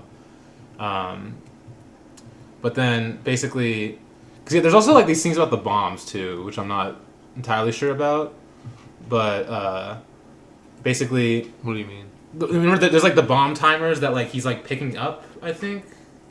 And then like because when he's like picking them up. Oh yeah. Cause maybe they're trying to like blow it up, but apparently this terrorist attack was staged anyway. See this is why I'm kind of like still unsure. See, that's what maybe this is the test to see John what Yeah. he's gonna do. I guess I don't know. But then also he mentions this to Sater later too, because he's like about because Sater had something to do with this apparently, which I guess is probably what the inverted stuff in this scene comes from maybe. Because he says to Sater like when he sits down at the dinner table and he's like, well, there's a whole hilarious scene we'll get to, but then he's like, you ever go to opera? And that gets Sater to be like interested in him because the opera house siege. Yeah. So there's that element too. But yeah, basically, he basically a guy points a gun at him and then he gets saved by like an inverted bullet basically, and there's like someone also who's inverted. So he's like it's kind of your first introduction to the inverted stuff. It's Neil, isn't it? Yes, I guess we later find out it is Neil. So Neil kind of saves him. It's from the orange keychain. Yeah, orange keychain. Yes. So and then basically he runs out of the building as I guess the top part explodes, and then amazing shot by the way of like the flames going up and like the rubble that like falls like above them. It's a great shot. But yeah, then he basically runs to a van. He gets captured basically. Which I guess this is also part of the test, I guess, where they're trying to get information out of him. There's like this classic like Ukrainian Russian guy. And I was like, it's brutal too because you get because I guess he's like cutting him basically, but you don't actually see it because the train goes by at that moment. But basically, instead of giving out the information, though, John David Washington eats a cyanide pill in a creative way too, because the other guy that's with him is like holding it out behind his back for him, and then he just like falls down and like eats it before they can do it. It's a great scene. But then and then you get the Tenet title card. Yeah, the Tenet Yeah. title card. Well, there's like the close up of his face too. Yeah, it's it's so so good. Because you get like definitely a big part in air quotes because it's kind of about this, but it's definitely also in the background. Even though it's the title of the movie, it's about the tenets people live by. I mean, because both John David Washington, the protagonist, and Sater in the movie, they live by different tenets, and that's the two tenets going against each other in this movie from the future, basically. Okay. But Yes. but it's what the movie's about technically, I guess, but it is very much kind of in the background. Although it is brought up a few times, like you said, like people bringing up tenets that they live by in this movie as well. See that? Damn. Yeah. Because that's the whole reason I feel like that Nolan started with that opera scene is because it's showing like the tenets that John David Washington's protagonist lives by is like he would literally give his life to save the world almost. Yeah. Okay. Interesting. Or at least give his life to protect vital information. So when you say I don't know. like his tenets, though, like what do you specifically mean by that? Just like his code of His code code- of living, okay. like his personal code. Okay. Like we're just about to learn, like he doesn't give up. Because like anything. the whole Yeah. thing about like Sater's personal tenets are like it's almost like survival of the fittest is his tenet. Yes. Um, Or it's like being in control of everything too. I feel like Yeah. that's like his thing. 'Cause I mean that or like if I can't because there's the idea like if I can't have her, no one can. Yeah. It's with her and which is the with world. Yeah. Yeah. So yeah, good point. Then what would you say Niels is? Do you think? He's following the protagonist. That's why I say there's like two tenets kind of Okay. going against each other in this. It's like basically the future trying to kill the past, like the tenet that Okay, Sater yeah. has, and then like John David Washington's protagonist tenet of just like laying things like whatever happened essentially like Okay, interesting. because that's another thing that you can kind of get out of this is like the future's trying to change the past essentially. And Yes. John David Washington's whole thing is like what happened. Yes, like yes. so them trying to change the past, like you can't change what's already happened. And then, Yeah, interesting. Yeah. because he does end up winning at the end of the day, obviously. But Yeah, but yeah, that's a good point. I don't know. It's a good point. It's a good point. There's a lot of there are a lot of ideas in this movie that are interesting. And you can definitely, yeah. There's a lot of different ones you can get out of. Like, there's a lot most people can watch this movie and get different things out of it for sure, in terms of the ideas. But then basically, John David Washington wakes up and there's this like guy who's like kind of tells him like, oh, that was a test. Like, you He was like, passed. "Welcome to the afterlife." Yeah, welcome to the afterlife. Because apparently he's like off the record now. Yeah, Like, he's apparently dead. he's legally dead or some Yeah. some shit. Yeah, no, they're like on the water. I love how like cryptic this is too. He's like, literally, all I'm gonna tell you is Tenet.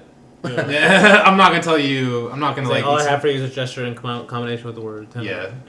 And Use it then carefully. It'll open the right doors, but there's some of the wrong ones too. yes, and like, literally like, and just like it doesn't want to. Because it's like I guess this is how secret the operation is. Like, he literally is giving. That's all he's given, literally, and then basically he has to figure out, piece together everything himself. I guess to keep it a secret. Or, What does they say? Ignorance is their greatest weapon. Yeah. or something like that. Yeah, and also like the shit that is like you can't really brief. It's hard to brief someone on this. Like some of the shit. I guess people do later, but like I don't know. Maybe it's better he like finds it out for himself to understand it better, or to But we get the montage of him like working out in the shipping container, but then he gets off at this like he's like disguised like a construction worker, and then this random car he gets in this random car and it has the GPS signal going straight to the scientist laboratory thing, where he the transition too is great because he's like because he's at the door of this like scientist and then she walks in and says she's like a vest and a clipboard can get you a vest and a clipboard you can get almost anywhere. And then he's like almost. And then like I think he says like he says an obscure tenet, and that's when she knows like okay, this guy's interested in this inverted idea, inverted concept. But yeah, this is we get basically her introducing the inverted stuff to him. I mean, this is and like specifically with the gun too, of him like not shooting the bullet but catching it, and you also get introduced to the idea of okay, the way these things are inverted they come from the future basically. Yeah. I love whenever she tells him, he's like, how I like shoot something that hasn't been fired, and she's like, oh, don't think of it like you're shooting the bullet, think of it like you're catching it. He's like, whoa. And also the bullet he's catching is like, don't think about don't think about catching it, think about you just dropped it or something like that. Something like that. Whenever he's like, whenever he's actually trying to pick up the bullet or pick up the bullets. Yeah. You're not picking up. You just dropped it or something. Yeah, it's like they're trying to trick the bullet, or it's like trying to trick your mind and the bullet almost. Like because the bullet doesn't know that you dropped it. Yeah, because and that's why it's coming up, or like the bullet knows that you dropped it, and that's why it's coming up. Yeah, that's crazy. Yeah, that's insane.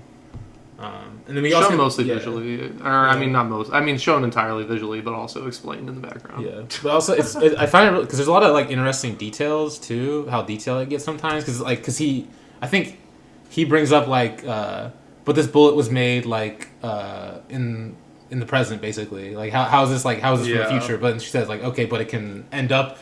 This could be made today that they found in the future to then invert basically with their technology, I guess.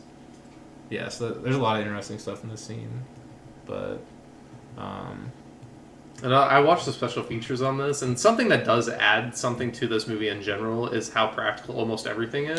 Oh yeah, because this room that they're in, it's all practical. Like not like there aren't that many file cabinets, obviously, but they had an actual artist come in, like a British artist come in, and actually paint the file cabinets in the background by hand. Yes. And so, like, all that is, like, practical effects and stuff. Yeah. So it looks amazing. And for most of the movie is practically shot. I think I remember, like, an article around the time, or, like, an interview where Nolan said that, like, this movie had, like, less VFX shots than, like, most rom-coms, apparently.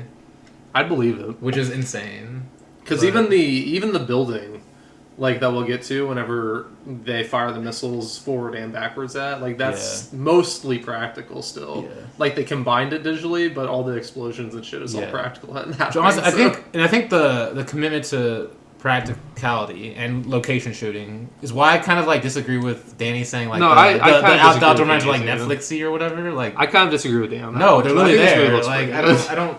This movie but there's like no one in the background. A lot of the background will be out of focus. Usually just people talking, and most of that background is out of focus. Like you're never really focusing on the background. A lot of the. See, I don't know. It's insane. The environments are. They look good to me. That's like he has a lot of sky shots of Mumbai. It's a lot of gray and like some kind of yellows. Yeah. But I will say this cabinet scene is good. Like. And I do appreciate practicality. I do like the plane crash too. Okay. Yes. But basically, he like I guess he dissects he looks at the materials, and traces like the weapon parts or the bullet parts or whatever back to India. Yeah. Which I guess he kind of says in like one of the next scenes like the reason he wants to target this specific arms dealers because anything made in India comes from them, comes from him or. He's the front, but obviously it's the girl, it's the woman. It's Priya. Priya is the actual like arms dealer, like the actual mastermind behind it.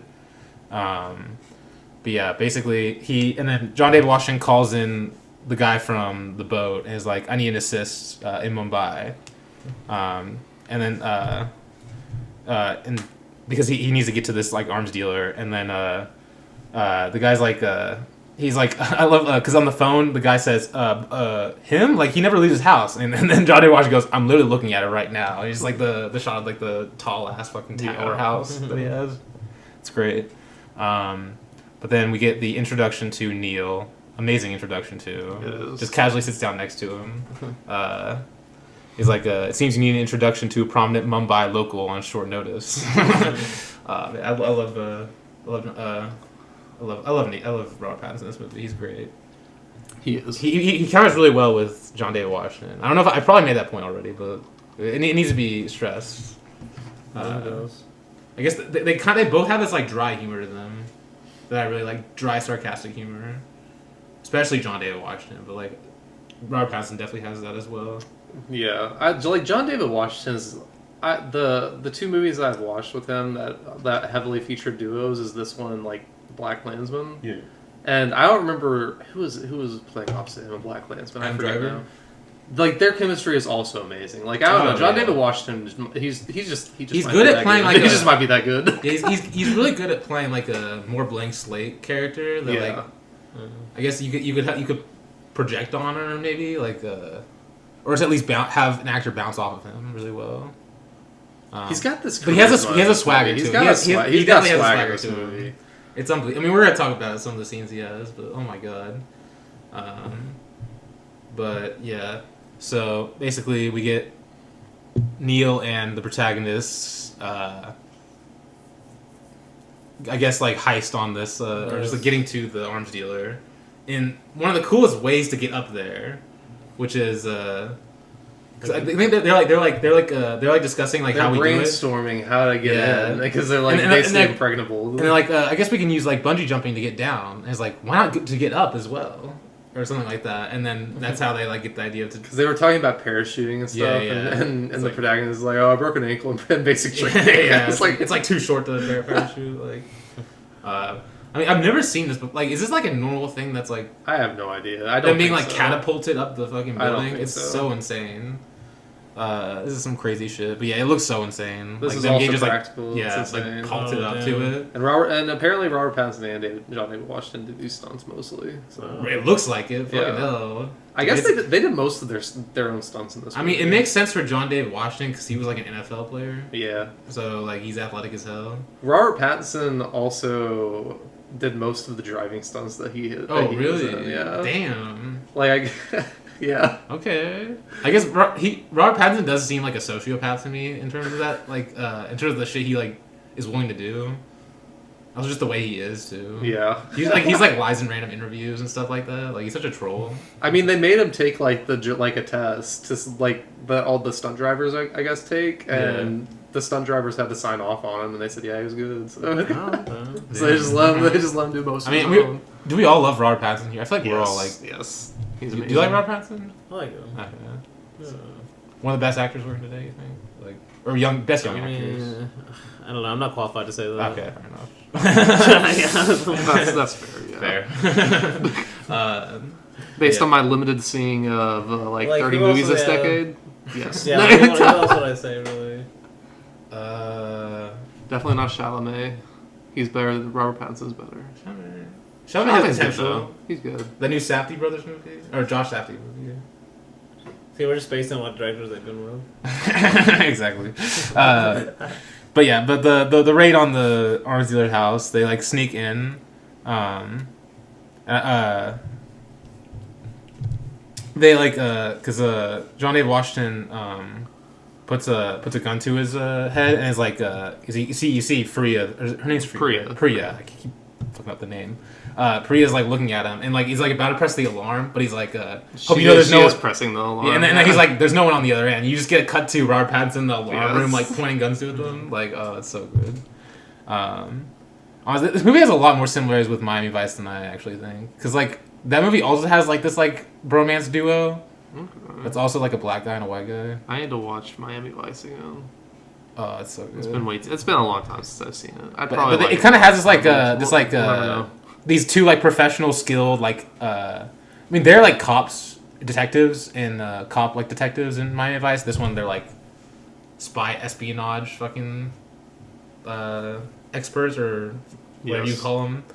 But yeah, it's kind of a similar dichotomy between the two. But yeah, basically Priya reveals to him that like I do love how like John David Washington is so intimidating in this scene because he's basically he's just telling the guy's like, oh, we can talk. Guns aren't they aren't effective for successful negotiations. And John David Washington is like Cox. He says, I'm not who they send to negotiate. I'm who they send to get like shit done or something like that. I'm just like, oh my god. Oh yeah, damn. Yeah, I love Joe. This is why I'll always be convinced by John D. Washington, He's no so matter good. what people say. I'm good. But yeah, Priya reveals herself to be the actual like brains behind the arms dealer, and basically reveals to him who Sator is, and also reveals about his wife to him, because he needs a way into Sator, because he's like obviously a very powerful guy. So pretty much she sets him up with Michael Caine's kind of British contact, who will link him up with. This scene feels like just a scene to get Michael Caine. It is 100% just a scene to get him in here. Yeah, it's like, also he never just shows up it's again. also He's looking just fresh for as fuck, the though. it's also Plus, just like, for the snobbery. he doesn't have to be comment. there because for the rest of the movie, she's used as the plot, literally as like to give him other information on Sator. So it would make sense that she would know this as well. I kind of like these scenes though of him like going to this person, because it's almost like him collecting the threads in a sense. He's like going down the kind of rabbit hole. So I guess I don't mind this. I don't mind this scene with Michael Caine. I don't see it just as like an excuse for Michael Caine. I mean, it is, but like, I'm cool with it. This scene's just here for the snobbery joke. Also, Which I'm also it's a here funny for. scene. joke. It's a funny scene too. I mean, like- the snobbery joke, and like he is pulling the Dark Knight string. I gotta be like, the Dark Knight scene of like when he's entering the tower first with the cell phones and stuff, and he literally bungee jumps. Like they use like the wires where he's like swinging into the building. Like he's trying to get that vibe when they enter this, and then also Michael Caine describing Bane. It's like literally the same way he describes him in this way. It's like, oh, he used to live in this like old town. Like, you don't want to mess with him, man. The rebel he came out of, you know. Actually, Like, yeah. what does he say? Like, I forgot what he says, but he's like, it's like almost so similar to how he's describing when Bane came out of like wherever he grew up in, like out of the pit. You know, he's like the pit is basically this like Soviet place. This nuclear Yeah, wasteland. he's like, that's why you don't want to mess with them. Stars 12. This city that was off the map, you know. That's so funny though. And it's like the Michael Caine voice too. You can't help but recall it. Like, Michael Caine. That's just how he talks. What? but still, it's like this. Yeah, it's like I think that's why you get him. He has this like drama to him, just when he's like talking. I mean, yeah, I'm not gonna deny that. I don't know. It's crazy. I was like, damn, this guy's a Batman. Like, he probably thought it was a Batman movie. That's what he was I in. mean, it's the same director at the end of the day. It's not like it's No, not like it's not Michael like Caine probably didn't know what the movie was about. It's just like, yeah, it's Batman. It's Batman. I wouldn't say that. But I mean, his tie is looking good though. He has a nice tie. You know? Yeah, but then he's like, but he also calls him to go through his wife too. Yeah, and like And to get better dressed, obviously. Yeah. we don't have Monopoly on snobbery. But yeah, Just a controlling. because and also this is a great because it's like because John David arrives and he's like I'll have the same as him, and he's like, and the guy goes, I'll send it to the waiter, and he goes, no, don't come back, no, don't send the waiter, just pass on the order. And then at the end when he like after he gets all the info, this feels like a kind of like a he's almost like kind of making fun of like a lot of these like James Bond movies where like they go sit down for dinner, but then they like order something, and then like they don't eat anything or like barely eat anything, and they just leave. Yeah. Like it's kind of making fun of that because when he stands up, he's like they're just bringing his food down. He's like, "Can you put that in a box for me?" And he goes, "Absolutely not." Yeah. He's like, "Oh well." I think it's also a play on the snobbery thing. Yeah. They probably don't do that at fancy restaurants or something. Damn, yeah. But These British restaurants, I guess. yeah. So yeah, he's like certainly not. But basically, we're introduced to the wife, and basically, John David Washington to get introduced to her brings in. I guess Michael Caine gives him a fake Goya. I think it's the same Goya that Sator is using to blackmail her.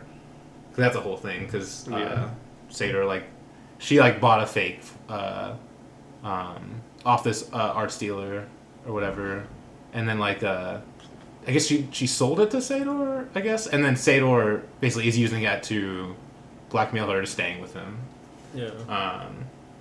So basically, he brings the same one, and obviously she sees it and is like she's trying to act cordial at first, and then I think what was he says okay, yeah, because he mentions this is another kind of subtle name drop moment when he mentions Arepo, or where'd you say you acquired this drawing, Thomas Arepo, and that's when she knows, okay, this guy is obviously a fake, Yeah, but yeah.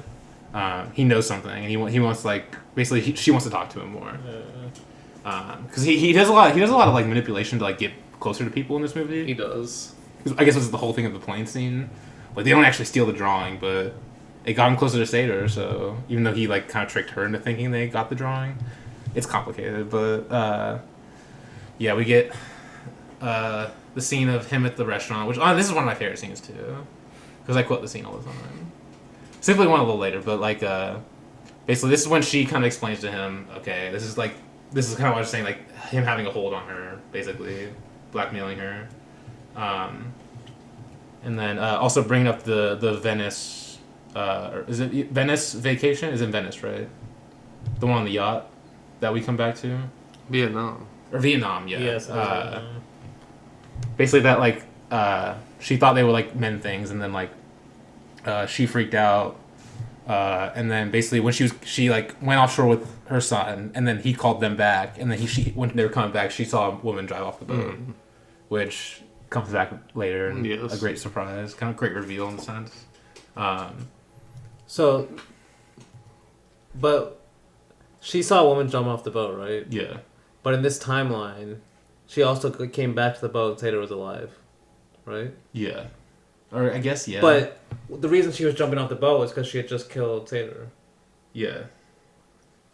So that's another plot detail that gets really complicated, because I'm still unsure if the inversion technology, like, that's part of it that I'm still not completely understand, but like, because I don't know. That's a big part of the movie too.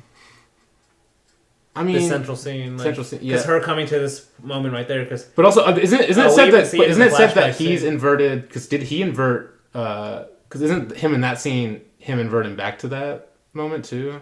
Because he inverted back to kill himself. So I think that's also a thing.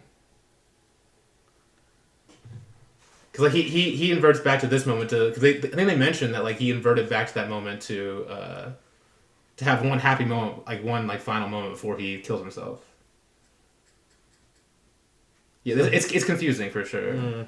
But like, okay, yeah, I didn't know that. So it doesn't really bother me that much. So, like, yeah, no. Even if there are like stuff you can't explain, just feel it, Dany. Yes, feel it, Dany. Because she's like, oh, I was so jealous of this mysterious woman that was so free when she jumped off the boat. Yeah. I wish I could be her. Yes. But she was jumping off the boat because she just killed Tater, right? I guess that makes her free in a sense, yeah. The version of her jumping off the boat. Basically, who is this woman that in this flashback she saw? It's her. That's her. Jumping after killing I Tater. think so. I mean, that's. But how would that make sense? Because the woman, obviously, this timeline's happening, and she had seen Tater on the boat still. Like they still like the Tater was still holding blackmail over her. Well, that's why I'm saying like I think maybe like I'm trying to like it's. I wonder how Nolan would explain it. I guess, but I mean it's cool though. So I think in my opinion, like this is like a separate timeline or something. Yeah, it's fascinating in that sense. But kind of like after he explains it, the men walking up to the table, because obviously Sator's like spies on like he has control over, like she sees him talking to another man, like she's gonna like try and like he's gonna try and like get her away and eliminate like whoever she's talking to, and he's like slyly like friends of your husband's, and she's like don't worry, they won't kill you. Andre just likes tangling with local law enforcement on that level, and she walks out the kitchen, and like the guys are like so passive aggressive, like eating next to him, and then he like gets up to go in the kitchen. And like it's so funny because like everyone's mean mugging him, everyone's surrounding him. You're like, oh shit, and you just know something's about to go down. And then we get the classic line, "I ordered my hot sauce an hour ago," and then he gets punched in the back. And then like, oh my god, the way he just like casually just like beats the shit out of everybody is so amazing. Because they're about to smash his hand, and then he like elbows a guy behind him. And then takes this guy and starts punching him in the face repeatedly, like really fast, and then like shoves him into the shelf. And then he's tirely walking, throws some plates on this one guy, and then he's like just like fist fighting, like casually fist fighting another guy, smashes him into glass, and then the final guy he just like throws out the window. And it's so funny because you get Kat in the car, and she's like, "Can we just go?" And the driver's like, no, he wants you to see. Yeah. Obviously, he wants him to see John A. Washington getting like fucking, I guess, killed or something, or just beaten up like severely. And then like he sees the guy get thrown out, and he's like, here we go, because he thinks like, oh, Johnny Washington's about to come out beaten up or whatever. And then Johnny Washington just like slyly walks out, like puts his like just, like a I don't know how you like just flicks his jacket, like buttons it casually, and then they have to drive off immediately. Like, this guy's so fucking cool. Like, holy shit. So then, and also in the other scene, I forgot to say, like, he gives her his phone number to call him anytime he wants to, like, because I guess she's like, I don't want to help you, but he's like, if you ever change your mind, here's my number. And then like she's seeing his son, because like there's a thing also, every day she goes to see her son, but like she can't like take him home or whatever. Yeah. And so when she's we see a scene at the school where she's seeing off her son, and then like immediately picks up the phone to call him, even though she said she wouldn't. And then Johnny Washington's right there. He's like, well, I said it was gonna be a surprise when I came. Like, this fucking guy like pops out of nowhere. But basically, this is when he proposes that he's gonna get the drawing to take the blackmail off of her if she can get him close to, she can get him close to Seder, basically. So she will help him, and we get some of the best scenes in the movie, some of the highs of the movie of the heist planning and just the heist in general. Yeah. Oh my god. Like some of the coolest, like, I mean, in general, I just love heist scenes, especially like explanations of like how they're gonna do the heist in cinema. Like, I think we talked about, like, we did a heist movie episode, like, but those movies are great examples. But oh my god, like the music blaring and like you get like narration of like different characters like explaining how the vault works with all the pieces of art, and you get like Neil like looking sly as hell, like casually walking through. I love the moments where he's like walking through it when the tour guide's hilarious too, just like how like into it he is. And he's like, the music's blaring, he's just casually like glancing at like the fire alarms and like the different details of it. But like it's just like, yeah, he's just slyly looking at it. It's just like he's doing it so casually. It's I so love good. whenever he's explaining like what happens if there's a fire or something, and he's like, oh, it shuts down. They take all the oxygen out and just blow the whole thing with like gas. And he's like, oh, what happens if the workers are stuck in here? And he said, oh, they give them a 10-second warning to get out. He's like, 10 seconds doesn't seem like that long. He's like, your property is our number one priority. I'm just like, oh my god, this guy's really into it. Oh, the way he says it too, he's like, our clients use us because we have no priorities above their property. Yeah, there we go. He's like, you get the implication. Yeah. And he just, private snitch is blimey. Yeah. Blimey. Oh, man. And then basically they're guarding this really fucking well, and basically they have to think outside the box. And I love because they're like on the like airport terminal, and they're like trying to brainstorm something, and then Neil is like, oh, I got an idea, like the back wall of the Freeport, but you're not gonna like it. And he's like, and then it cuts to another scene of them walking. Johnny Washington, you want to crash a plane? And then of course Robert Pattinson's like, well, don't be so dramatic. Like, it's like, not from the air. Don't be so dramatic. Like, this is exactly how the conversation went. With Christopher Nolan. And then he's like, well, how big's the plane then? He's like, well, that part's a little bit dramatic. Which, I mean, it is, because that's a big ass plane. It is a really ass plane. 747. Goddamn. I guess the person, like, they were talking about this obviously in the production, and the guy that was like the expert on this thought that they were going to get a smaller plane to crash. Oh, really? And that's what he was expecting. And whenever they came with like the big giant 747, he was like, "Oh my god!" Yeah. Oh my god. But yeah, they continue planning it out. They get this guy to help drive the plane, but basically. John David Washington and Robert Pattinson, basically they're going into like into the vault. They're getting taken as like I think it's just like them like it's either a tour or like they're just like no, they're depositing that right, painting that John David Washington bought. Okay, yeah, and basically when the plane crashes into the building, basically they're gonna like try and find I guess they say they're gonna try and find the painting and take it out, basically. But yeah, we get the scene of obviously the plane crashing.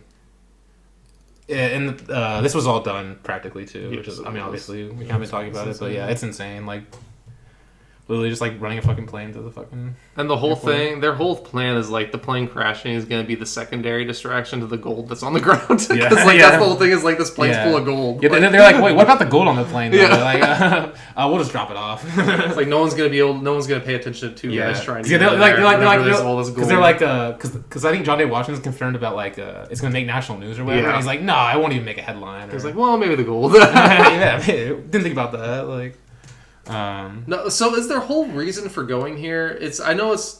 I guess to steal this painting, but is it actually to find this operating or this like? well, whatever they find out call an it? accident because then They were talking about. Well, how, no, like, it there's actually this seems big- like Robert Pattinson plans this. well, plane crash. okay, yeah, It kind of feels So like they that. can come back to in the future. Or Robert because Pattinson, they- yeah, right. They Yes, definitely that's there's their this industry, scene yeah. with them with the blueprints of the airport, and John David Washington said there's this something here, and we just don't know what it is. Yeah. And then that's exactly where they go. So I was like, is that the reason why they went? Well, I think honestly, it could be honestly. Robert Pattinson might have. I guess that's a kind of a mystery with the film, like whether Robert Pattinson like specifically wanted them to go here. But although I guess Sator, maybe I don't know. It's interesting because it wasn't Robert Pattinson's idea to go here, right? No, I think it was John David Washington. Well, it was Sator having the painting in here. Yeah. So, yeah, interesting. But see, this is something like Robin Pattinson would have already known about this plane crash. He's from the future, Yeah. right? Yes. So it's his idea. It is his I idea. guess the plane crash. John David specifically- Washington, the older John David Washington from the future, would have told him. Basically, he could have told him everything that was going to happen. That's why he has to go back to the past, because Robert Pattinson was part of this past. That's why he has to keep I guess- going yeah, I back. guess- and I guess putting he it back, would 'cause know- he's like, probably I'm know just when- I'm still part of this. I guess he would know about the plane crash, yeah. But then, but specifically, I'm saying specifically leading to the turnstile. I don't know. It's interesting. Maybe that's where they thought the painting was, and that's why they were going there. Yeah, because they're yeah. Or that's John David Because it did Washington, distract them from getting the painting. Yeah. The fucking inverted soldier. Yeah. So. Yeah, that seems awesome. Yeah. The entire scene's I mean, awesome. we're about to get there, but yeah. Got some hijinks of them trying to lockpick their way through. Yeah, just like try not to suffocate. It's so Oh funny. my god. Whenever his lockpick breaks, it's just like it's literally man. like They're silent freaking era. out. It's silent era hilarity, honestly. Yeah. In that scene, like I love it. So Damn. But yeah, they go through this. They find the room and basically go through it and see the bullet holes through the thing. And this is like the first like really like inverted action scene. Really, Yes. this is honestly one of the most insane fights I've ever seen. Literally, someone literally fighting and like honestly, okay, someone fighting and a guy going forward through time fighting a guy going backward through time. It's just and actually like literally like it's like and making it all flow really seamlessly too. It's so insane. it took a Like- lot of practice for sure. Like just like the idea of it's insane enough, but also just like following through with it and actually choreographing it and filming it is another insane thing. Because oh my god, like some of the ways like they're like the inverted guy like flips or whatever to like gain advantage of the fight or whatever, like jumps off the wall is like, oh my god, it's so insane. I mean, it's him. Yeah, it's him. I mean, the fact that we later learn it's him, like it works absurd. well on a lot of different ways because it's like literally both of their first times experiencing this because it's his first time experiencing the inverted world and it's right, isn't it? Or it's like this is his like basically his first time experiencing like this inverted world. yeah, I Like guess, his yeah. inverted self. Yeah, his like this inverted is one of self. his first Yeah. times actually experiencing it too. Yes, yeah. So he's still like really clumsy. Like Oh yeah. Damn, it's so insane. And then we get a moment that comes out later when Robert Pattinson runs out after the guy that's running, and then he like takes off the mask, but we see it off screen, and then basically he like runs away. And good thing he does because John David Washington's about to shoot himself, basically. Yeah. And then Robert Pattinson stops him just in time, but Johnny Washington still shoots him in the arm, basically, which also comes out later. But yeah, the guy gets sucked back through like the little like.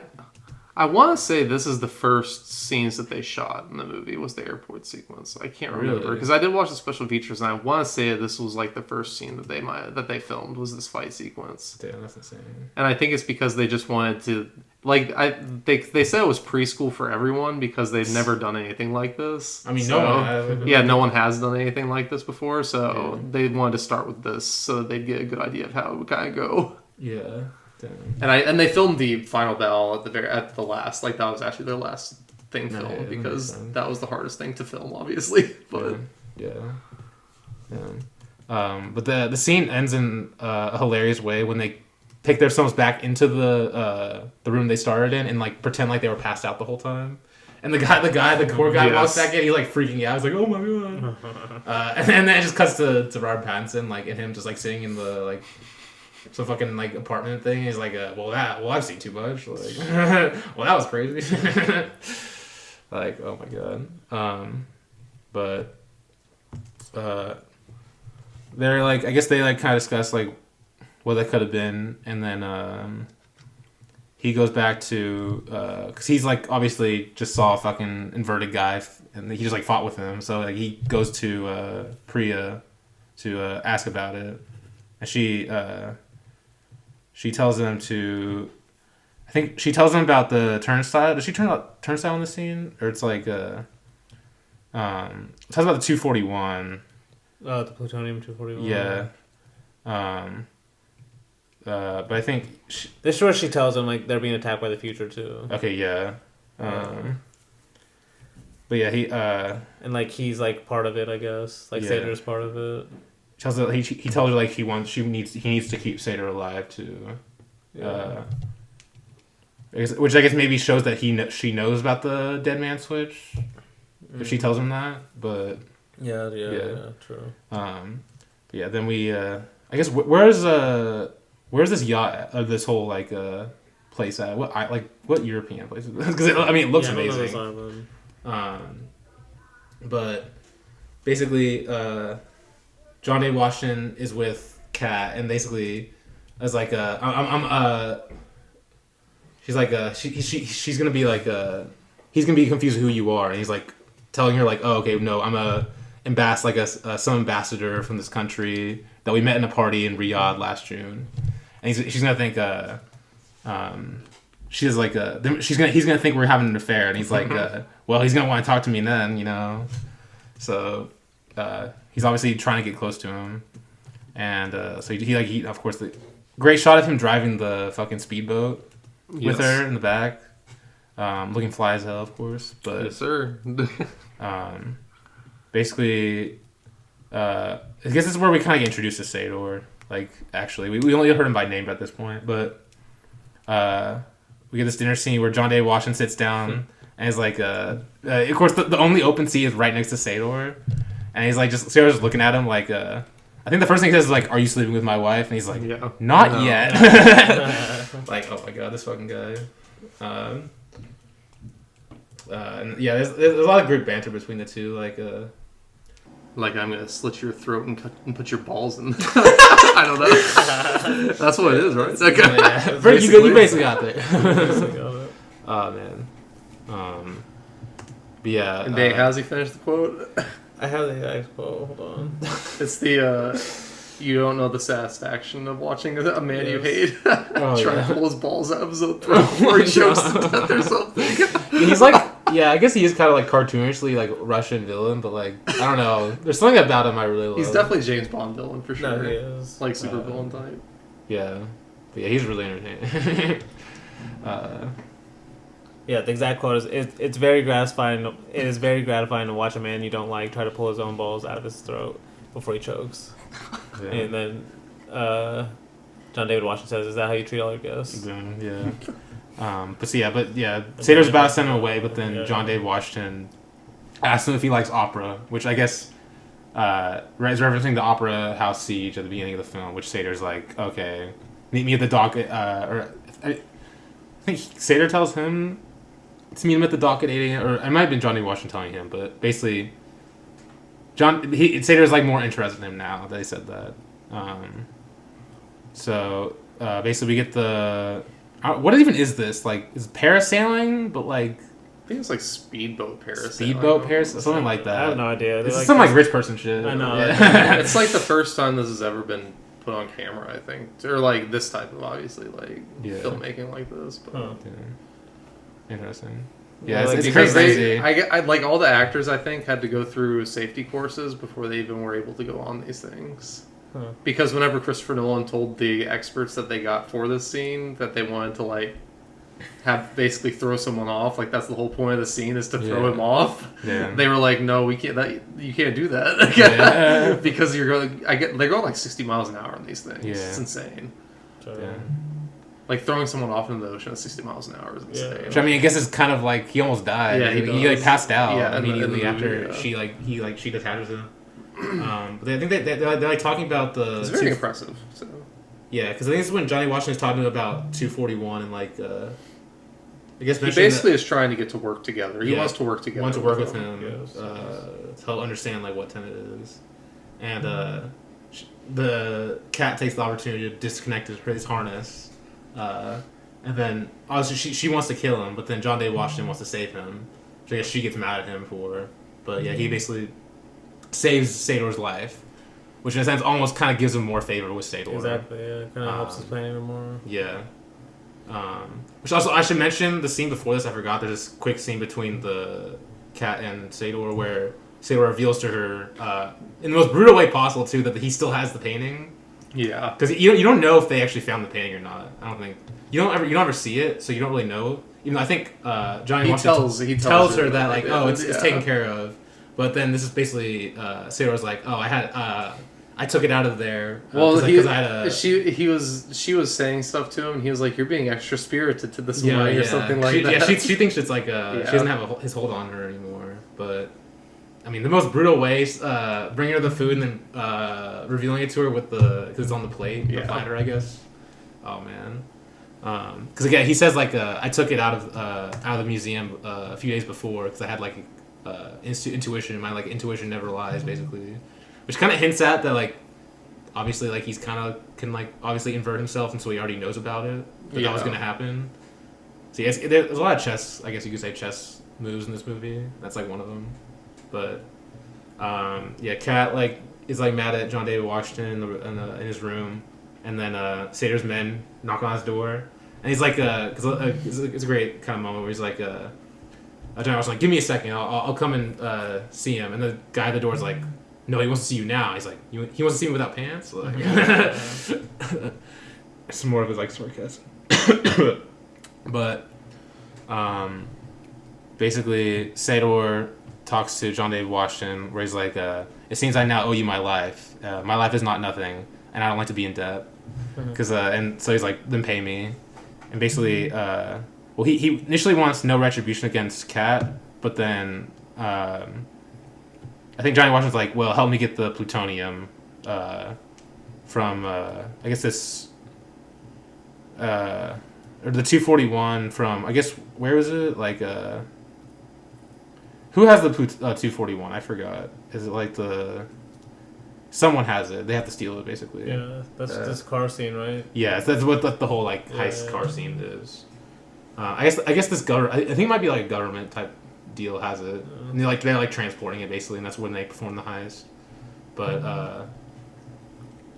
the whole thing was that he had it all along, basically. Yeah, basically. It kind of makes it confusing, but like, because the whole like dynamic between like with that third car that comes in for the exchange or whatever. Third car that like his inverted self is like. Because then John David Washington lies to him, and then he discovers it's a lie, but then he also gets it because John David Washington inverted back. It's like, there's a lot of stuff going on.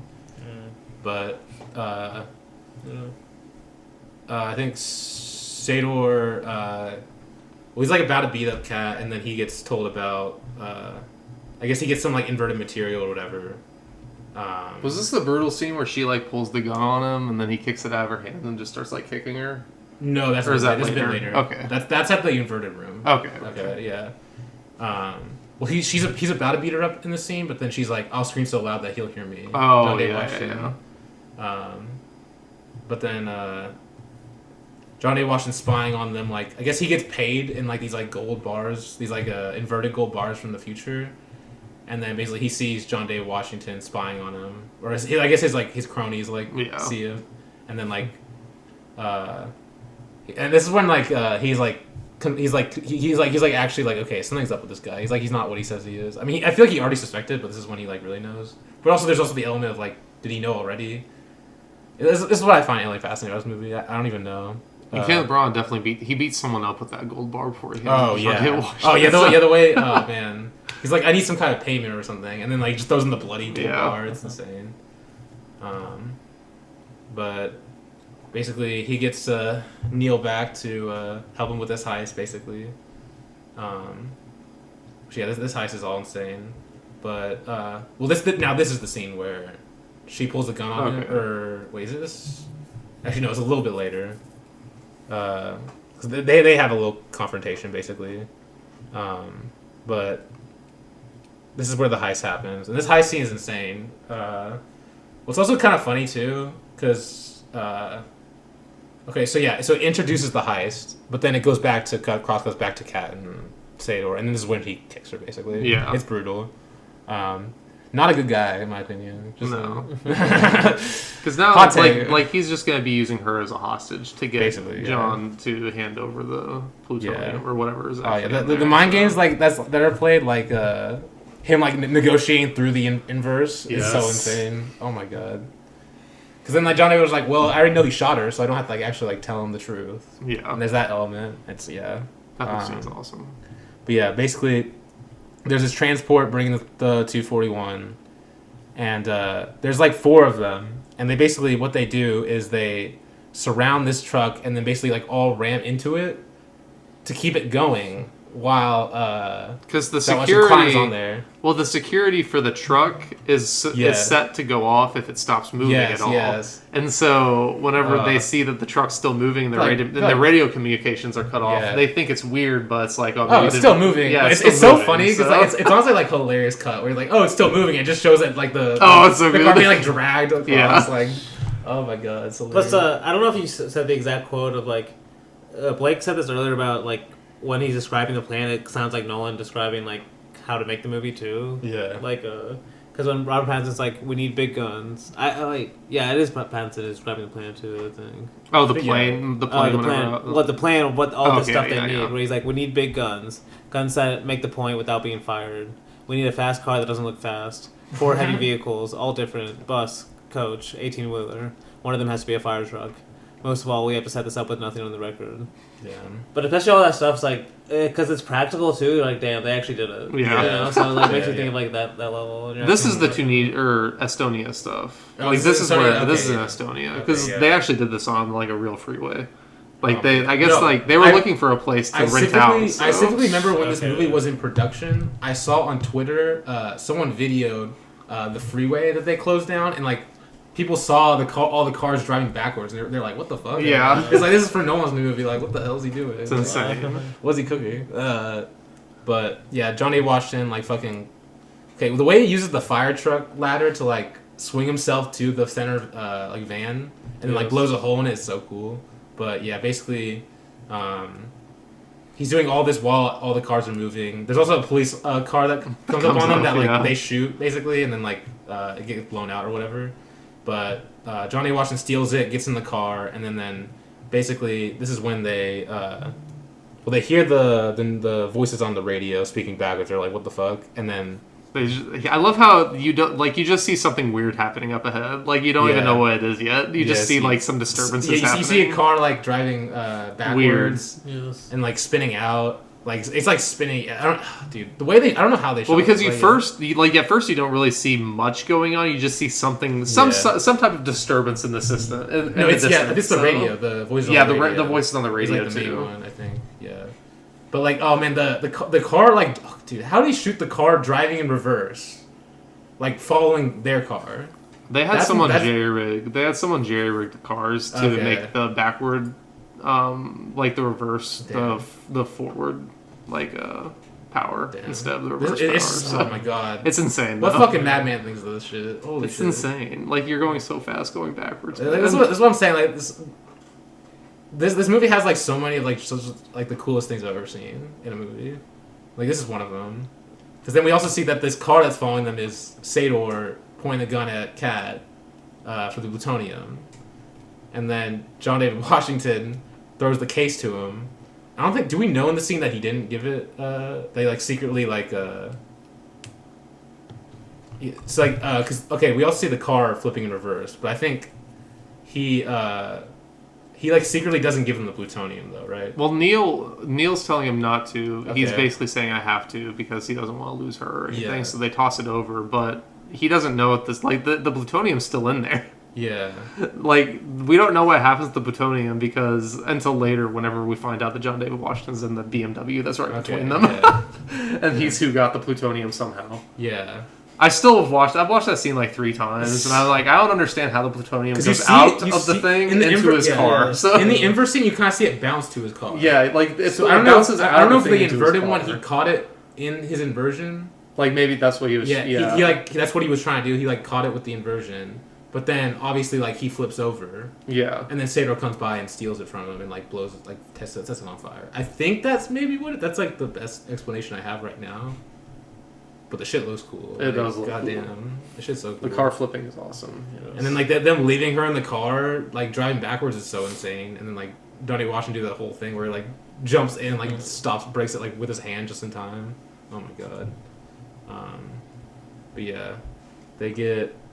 This is when they get captured and brought to the room. Then and then yeah, this is where like I remember this is like in the theater. Like this is when I started to get like really confused. Like what the fuck is going on? Because then like, because then we get. As I said, I can mention before, like him interrogating him with Kat and basically saying like getting him to reveal where he put the plutonium, because at this point he knows that plutonium wasn't there. I guess like he didn't actually give it to him. That's why he's like getting the information out of him, and then Johnny Washington lies to him. So then and he lied to him specifically because he know that he already shot Kat, so he's not gonna like change anything basically. Yeah. And then, basically, because we see the scene initially, because this is one of the cool, like really cool like ways to use the inversion, because we see it with John David Washington's side, and then like the camera kind of flips perspective to the other side, and so we see it like it's all like we see the scene played through twice, Yes. but it's in each inversion kind of like sense, and yeah, it's oh my god, it's so insane. Because I think Sador has to like speak backwards. He does. Or like Can't or speak had like to speak backwards. yeah, or like in the. But like when he goes through it, he has to say everything he said, but like in a backwards manner, basically, Yeah. for him to understand, for Johnny Wash to understand on the other side. Like he's asking the last question he asked him, Johnny Wash, he asked first, on the blue side. Yeah. Yeah, it's Yeah. it's insane. It oh is. my god. And it is insane because Kenneth Branagh actually had to speak Russian backwards. So Damn. it's insane. Yeah. Also, it's crazy. Kenneth Branagh's like British too. I know. And he was playing a Russian It's kind of hilarious in that sense, but basically, Johnny Washington. I guess this is where we're kind of introduced to the turnstile and like the actual like the rules of inversion, the physics of inversion. And air quotes behind it. Which yeah, I mean, I think it's kind of it's confusing, but it's also like I feel like.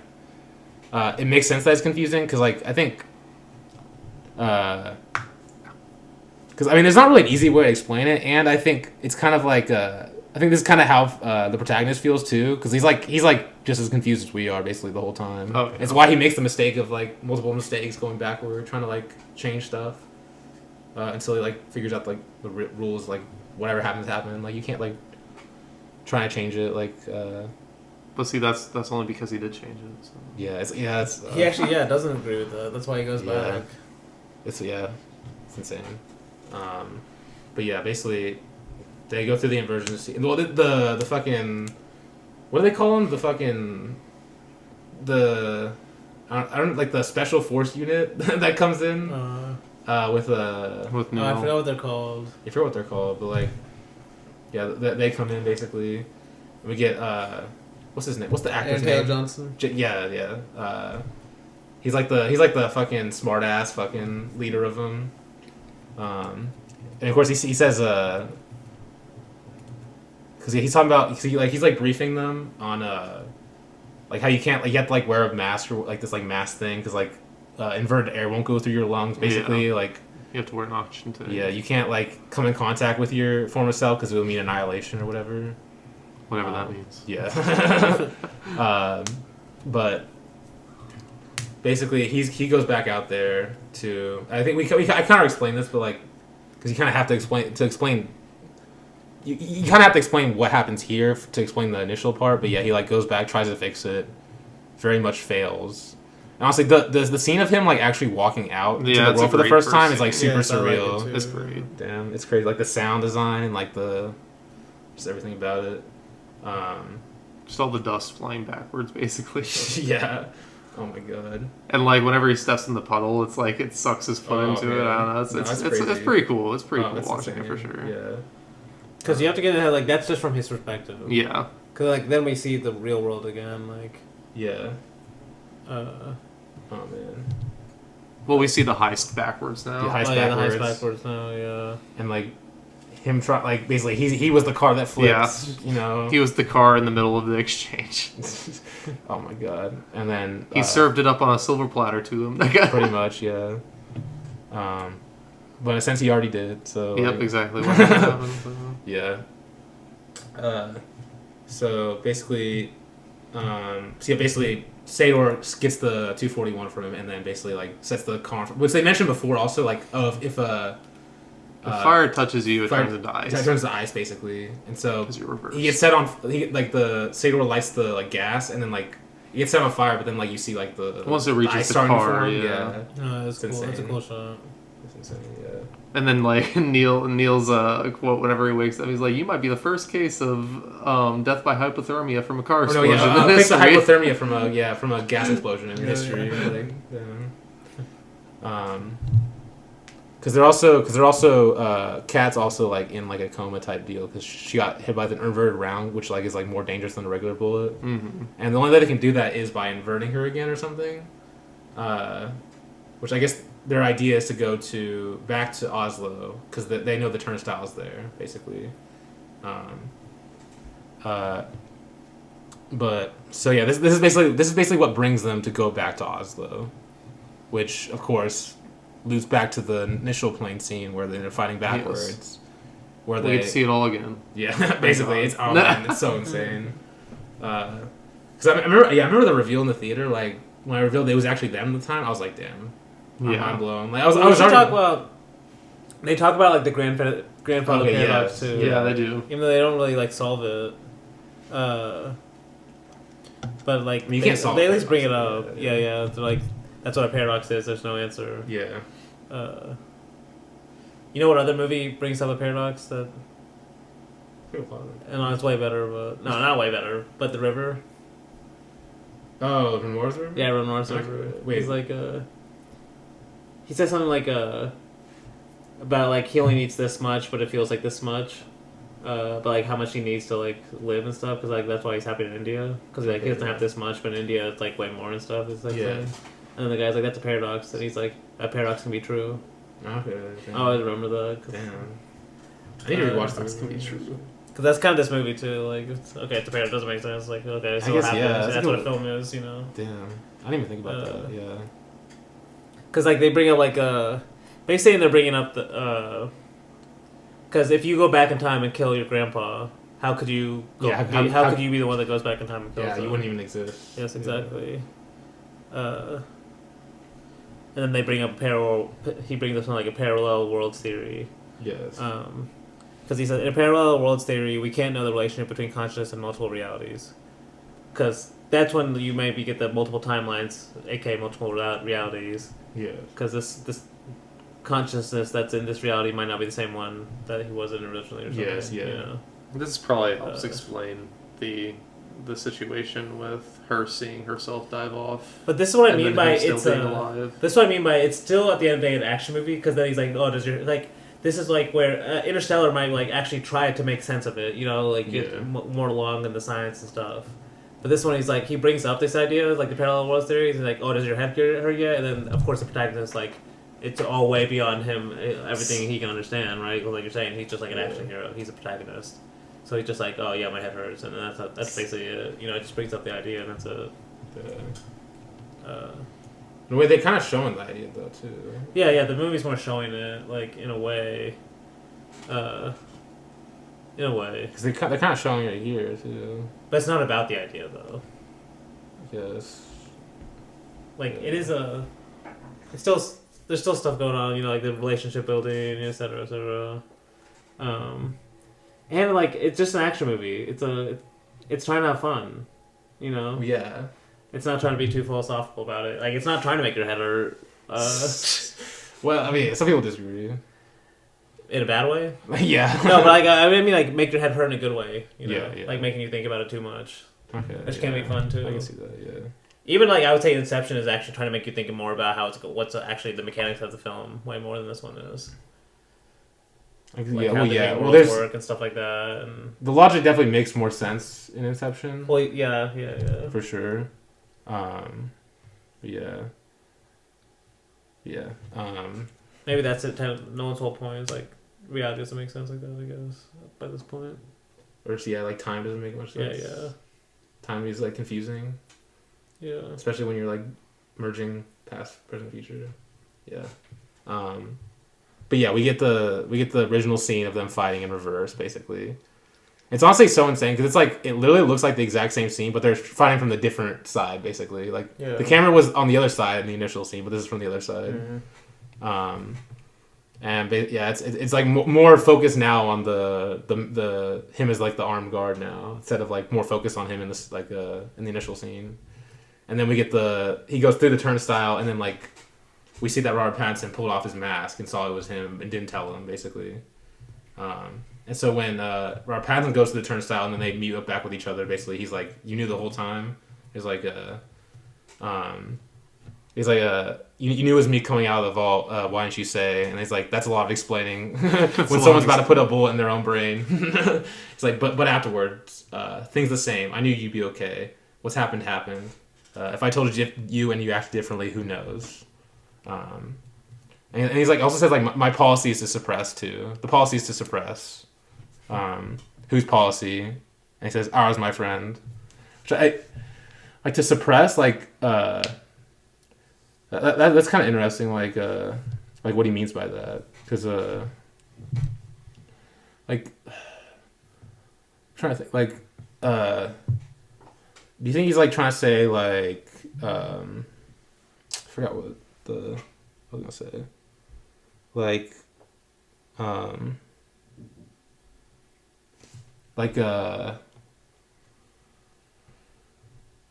trying not to like something about it's, I forgot what exactly I was thinking. But like when they're going trying to make balance, I guess, in a sense, between the two worlds, in a sense, like I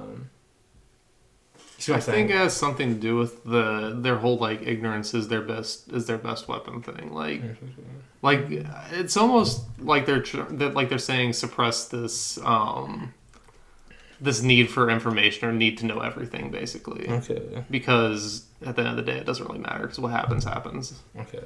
Like I think that's what I get out of it, but. Because I don't think he's saying suppress, like they're trying to suppress the people in the past or the future, like they're suppressing information or anything. Okay. But like they're suppressing like the information that they don't need to know almost. Okay. Because it's not technically pertinent. Like the movie kind of feels like a movie about living in the present at the end of the day too. So yeah, that's a good point. Like living in the now, not worrying too much about what might be. But I think this is when he goes to Priya, or he like talks to Priya, but like introduces he tells her like, oh, you're gonna meet me in 2 days basically, and you're gonna dangle 241 in front of me, like, and like basically tells her not to do that, but she's like, no, if it happened, I'm gonna do it basically, but I think she tells him about the how the algorithm. How like the scientists in the future will introduce the idea of the Oppenheimer idea of like the chain reaction, because like the scientists in the future like made this technology, but then like was like so ashamed of what she done, she like split into 9 places and like buried it, and like And Sator killed herself. and then killed herself. Then like now Sator like basically has them all. And basically, I guess this is kind of like what sets up like the final, I guess, mission to like steal it, make sure like Sator basically doesn't like, cause Sator, I guess they learn also that Sator's about to kill himself, so like to steal it before Sator kills himself basically is kind of what this is setting up, but also like setting up the idea of like the chain reaction, like yeah, it's like that whole idea, the teaser for Oppenheimer basically. But and then because she also mentions that I think she mentions here like that Tenet is an organization that's gonna be found in the future too. Mm-hmm. That's what Tenet really like is in a sense. But yeah, sounds like it might be founded by him. It definitely is founded by him. Well, I think that's what they insinuate. Oh, okay. At least like they like. I don't know if it's explicitly said. I don't know. It's not explicitly said, but it's heavily implied. Yeah. Yeah, which is another fact. Which would also make sense because it's his temporal pincer movement. Which also makes sense. And I love the quote then because he's like, "This is your temporal pincer movement, and you're only halfway through." Yeah, exactly. Damn. But yeah, so Kat like tells him like she like knows that like Sator's planning to kill himself, I guess. Yeah. And I forgot how exactly she lands on it being at Vietnam. How she I think it's just because that's like the one moment that they were happy. Okay, yeah. Or some shit. Yes, okay. Because yeah, she's like yeah, they figure out that like they're gonna have to like stall him just in time to when, because he planned to kill himself when he like apparently this like minor explosion happened, and this is how he's like gonna how he concealed the algorithm basically, so no one could like steal or whatever. I think that's what it was, him putting it down there was, and that like this happened at the same time they were in Vietnam too, so in a sense this is like their one chance in a sense. Yeah, and so basically, they are basically setting up, okay, we're going to have to go inside basically one team goes in back through this mission backwards, one goes through forwards. The backwards, people go through backwards, inform the people who go forwards what's going to, like, what they need to face. And they're doing this on the ship, right? Yeah, I love that ship. I love that, like, the icebreaker that they're on or whatever, that giant-ass ship. It's so cool. Yeah. Yeah, like the planning of it all, too. But yeah, so basically Kat also has to distract Sator long enough for them to basically distract him until they get fail to defuse the bomb, which is a funny line. Like they're having to fail to defuse the bomb, and then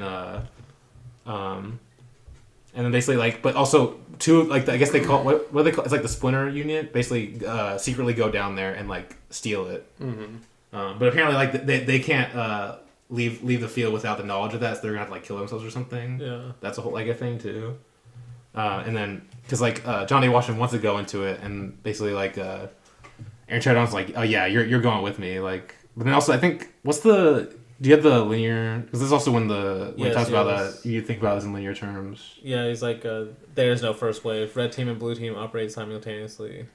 And then he's like, look, don't get on the chopper if you can't stop thinking in linear terms.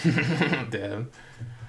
Honestly, yeah, perfect quote. But basically, he's saying like, if you go under that tunnel, they can't be in the real world again or something. Well, I guess because it's like they're gonna have to kill themselves. Like they're gonna hide the bomb, and they kill themselves. Yeah, basically, so no one can discover it. Basically, yeah. Because they can't risk anyone knowing where it is. Yeah, I don't know why they can't just destroy them. Would that destroy the world? But they have different pieces, though, because each one of them takes a different piece, and they go to hide it, right? Yeah. Why can't they just destroy those 3 pieces? Well, wouldn't it destroy the world, though, if they all went off? Those are all bombs? I don't think they make some sort of technology. Don't they make one bomb? Their own bomb? Yeah, so it's already destroyed. It's broken apart. It's still active. So why can't you just break the parts, then? You're thinking too hard. Don't try to understand it. Because honestly, I was thinking earlier with the ninth. There's like they say there's like because technically the plutonium-241 is like the 9th part of the algorithm or something, and that's like literally Dragon Ball Z. Yeah, the 9 Dragon. Yeah, when you need like the they might have more than that. Yeah, the 9 Dragon Balls or something. Yeah. Is it 9 or it might be more? I thought it was 9. I think it might be 9. Actually, I think you're right. Yeah. It's like a little superhero-y too with some of this kind of like, oh, you need the ninth algorithm piece for the kind of end of the world. Or it's like the Pirates of the Caribbean. Oh, this guy's end of the yeah. world is like connected to his pulse monitor because it was like about love or whatever, and that was like his happiness. Or like it's because he wants to take the world with him basically.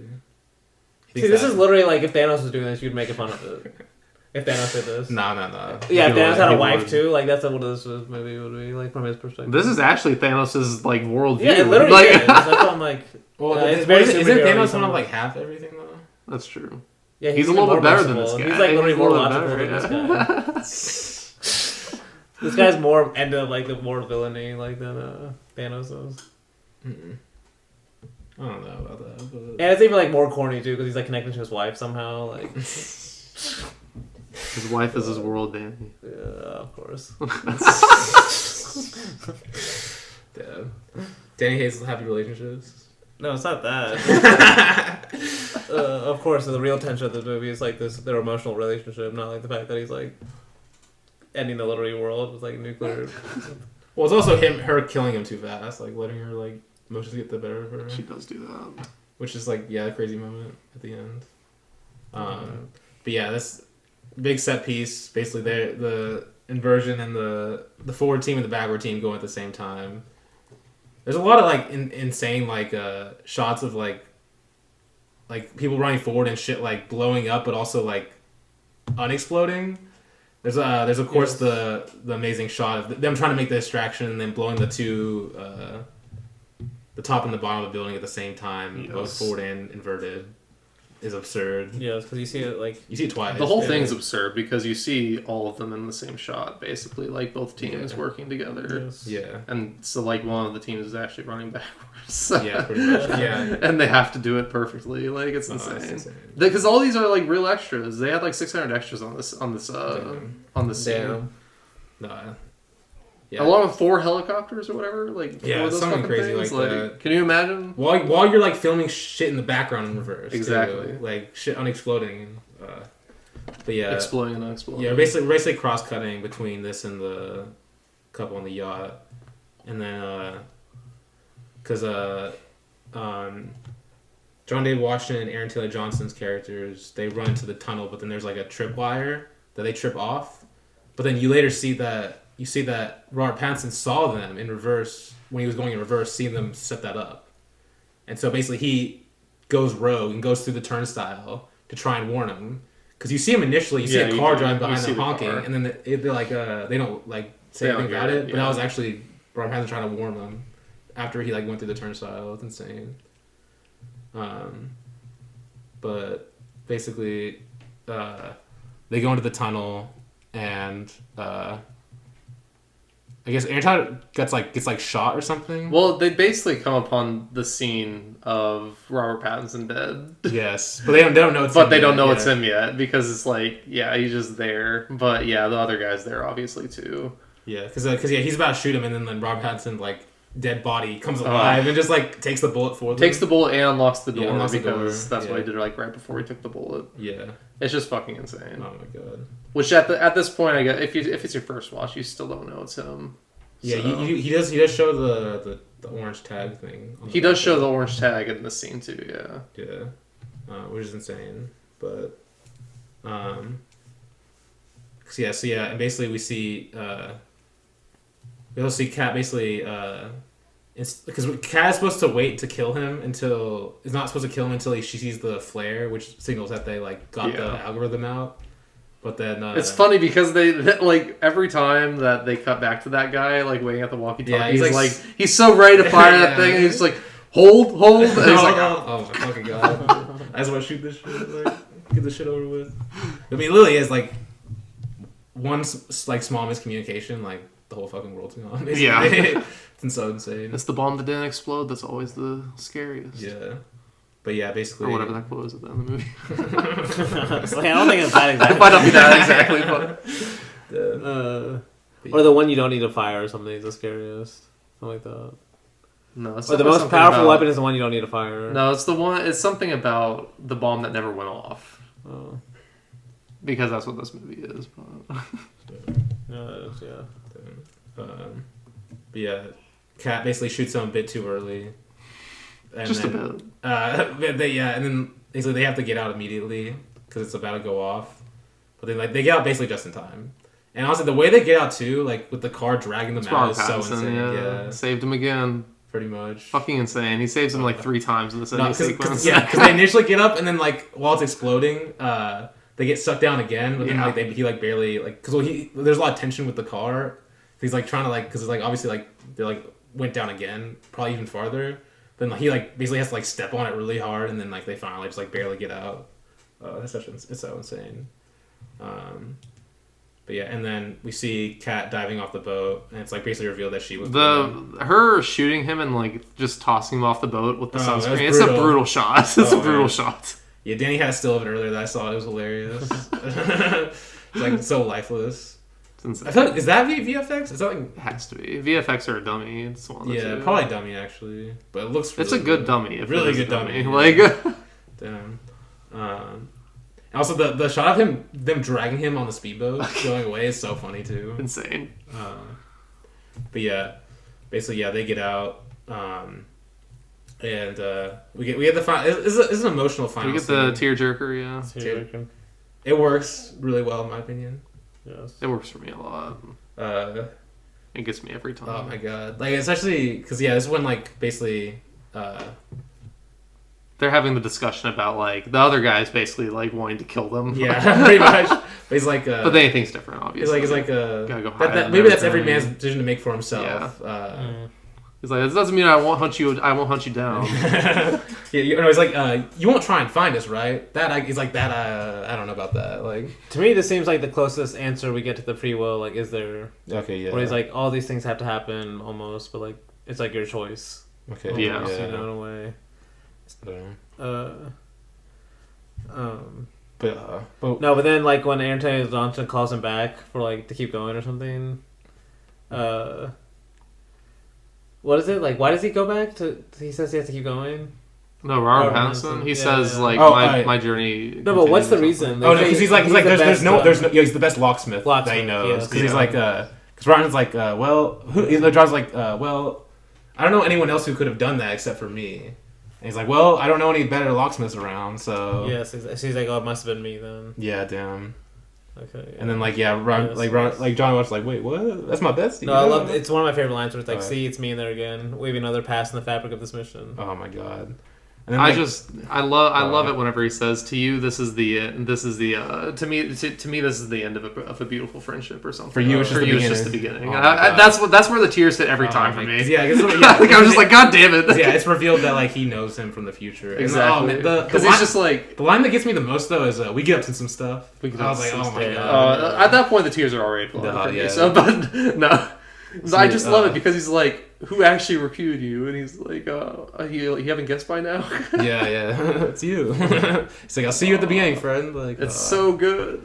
Because this is also whenever he says the line about, like, we're in your temporal pincer movement. Yeah. You're only halfway through. Oh, man. Damn. Like, he literally still has to live his entire life knowing this. Yeah. And he has to do this entire life knowing this, knowing that he has to send his best friend back to die for him. Yeah. Damn. And he does it willingly. Or like Robert Pattinson also does it willingly. This ending gets me every fucking time. Like I cheered up like a motherfucker during this scene. See you at the beginning, friend. So good. So good. Oh my god. It's a great ending. This is why I don't think I think a lot of people see this like movie as like devoid of emotion or just Nolan in general. But like this scene and like Interstellar in general definitely Interstellar, prove that wrong. Yes. Why are you looking like that? no. It's for different reasons. You look like you got screwed with me. Like this one is more like the bromance. Yeah, the chemistry. I guess that makes sense.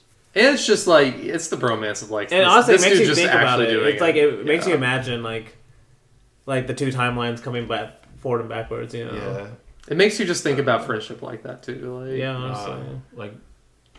Like existing upon like transcending time and space in a sense. Yes. Kind of like love. Yeah. Well, I guess they do love each other. I guess they also love each other in this movie. So. Yeah. I mean, it's love. So love transcends time and space. That's another idea. Time and space. You really feel it too. I mean, shit. I do feel in this scene. So.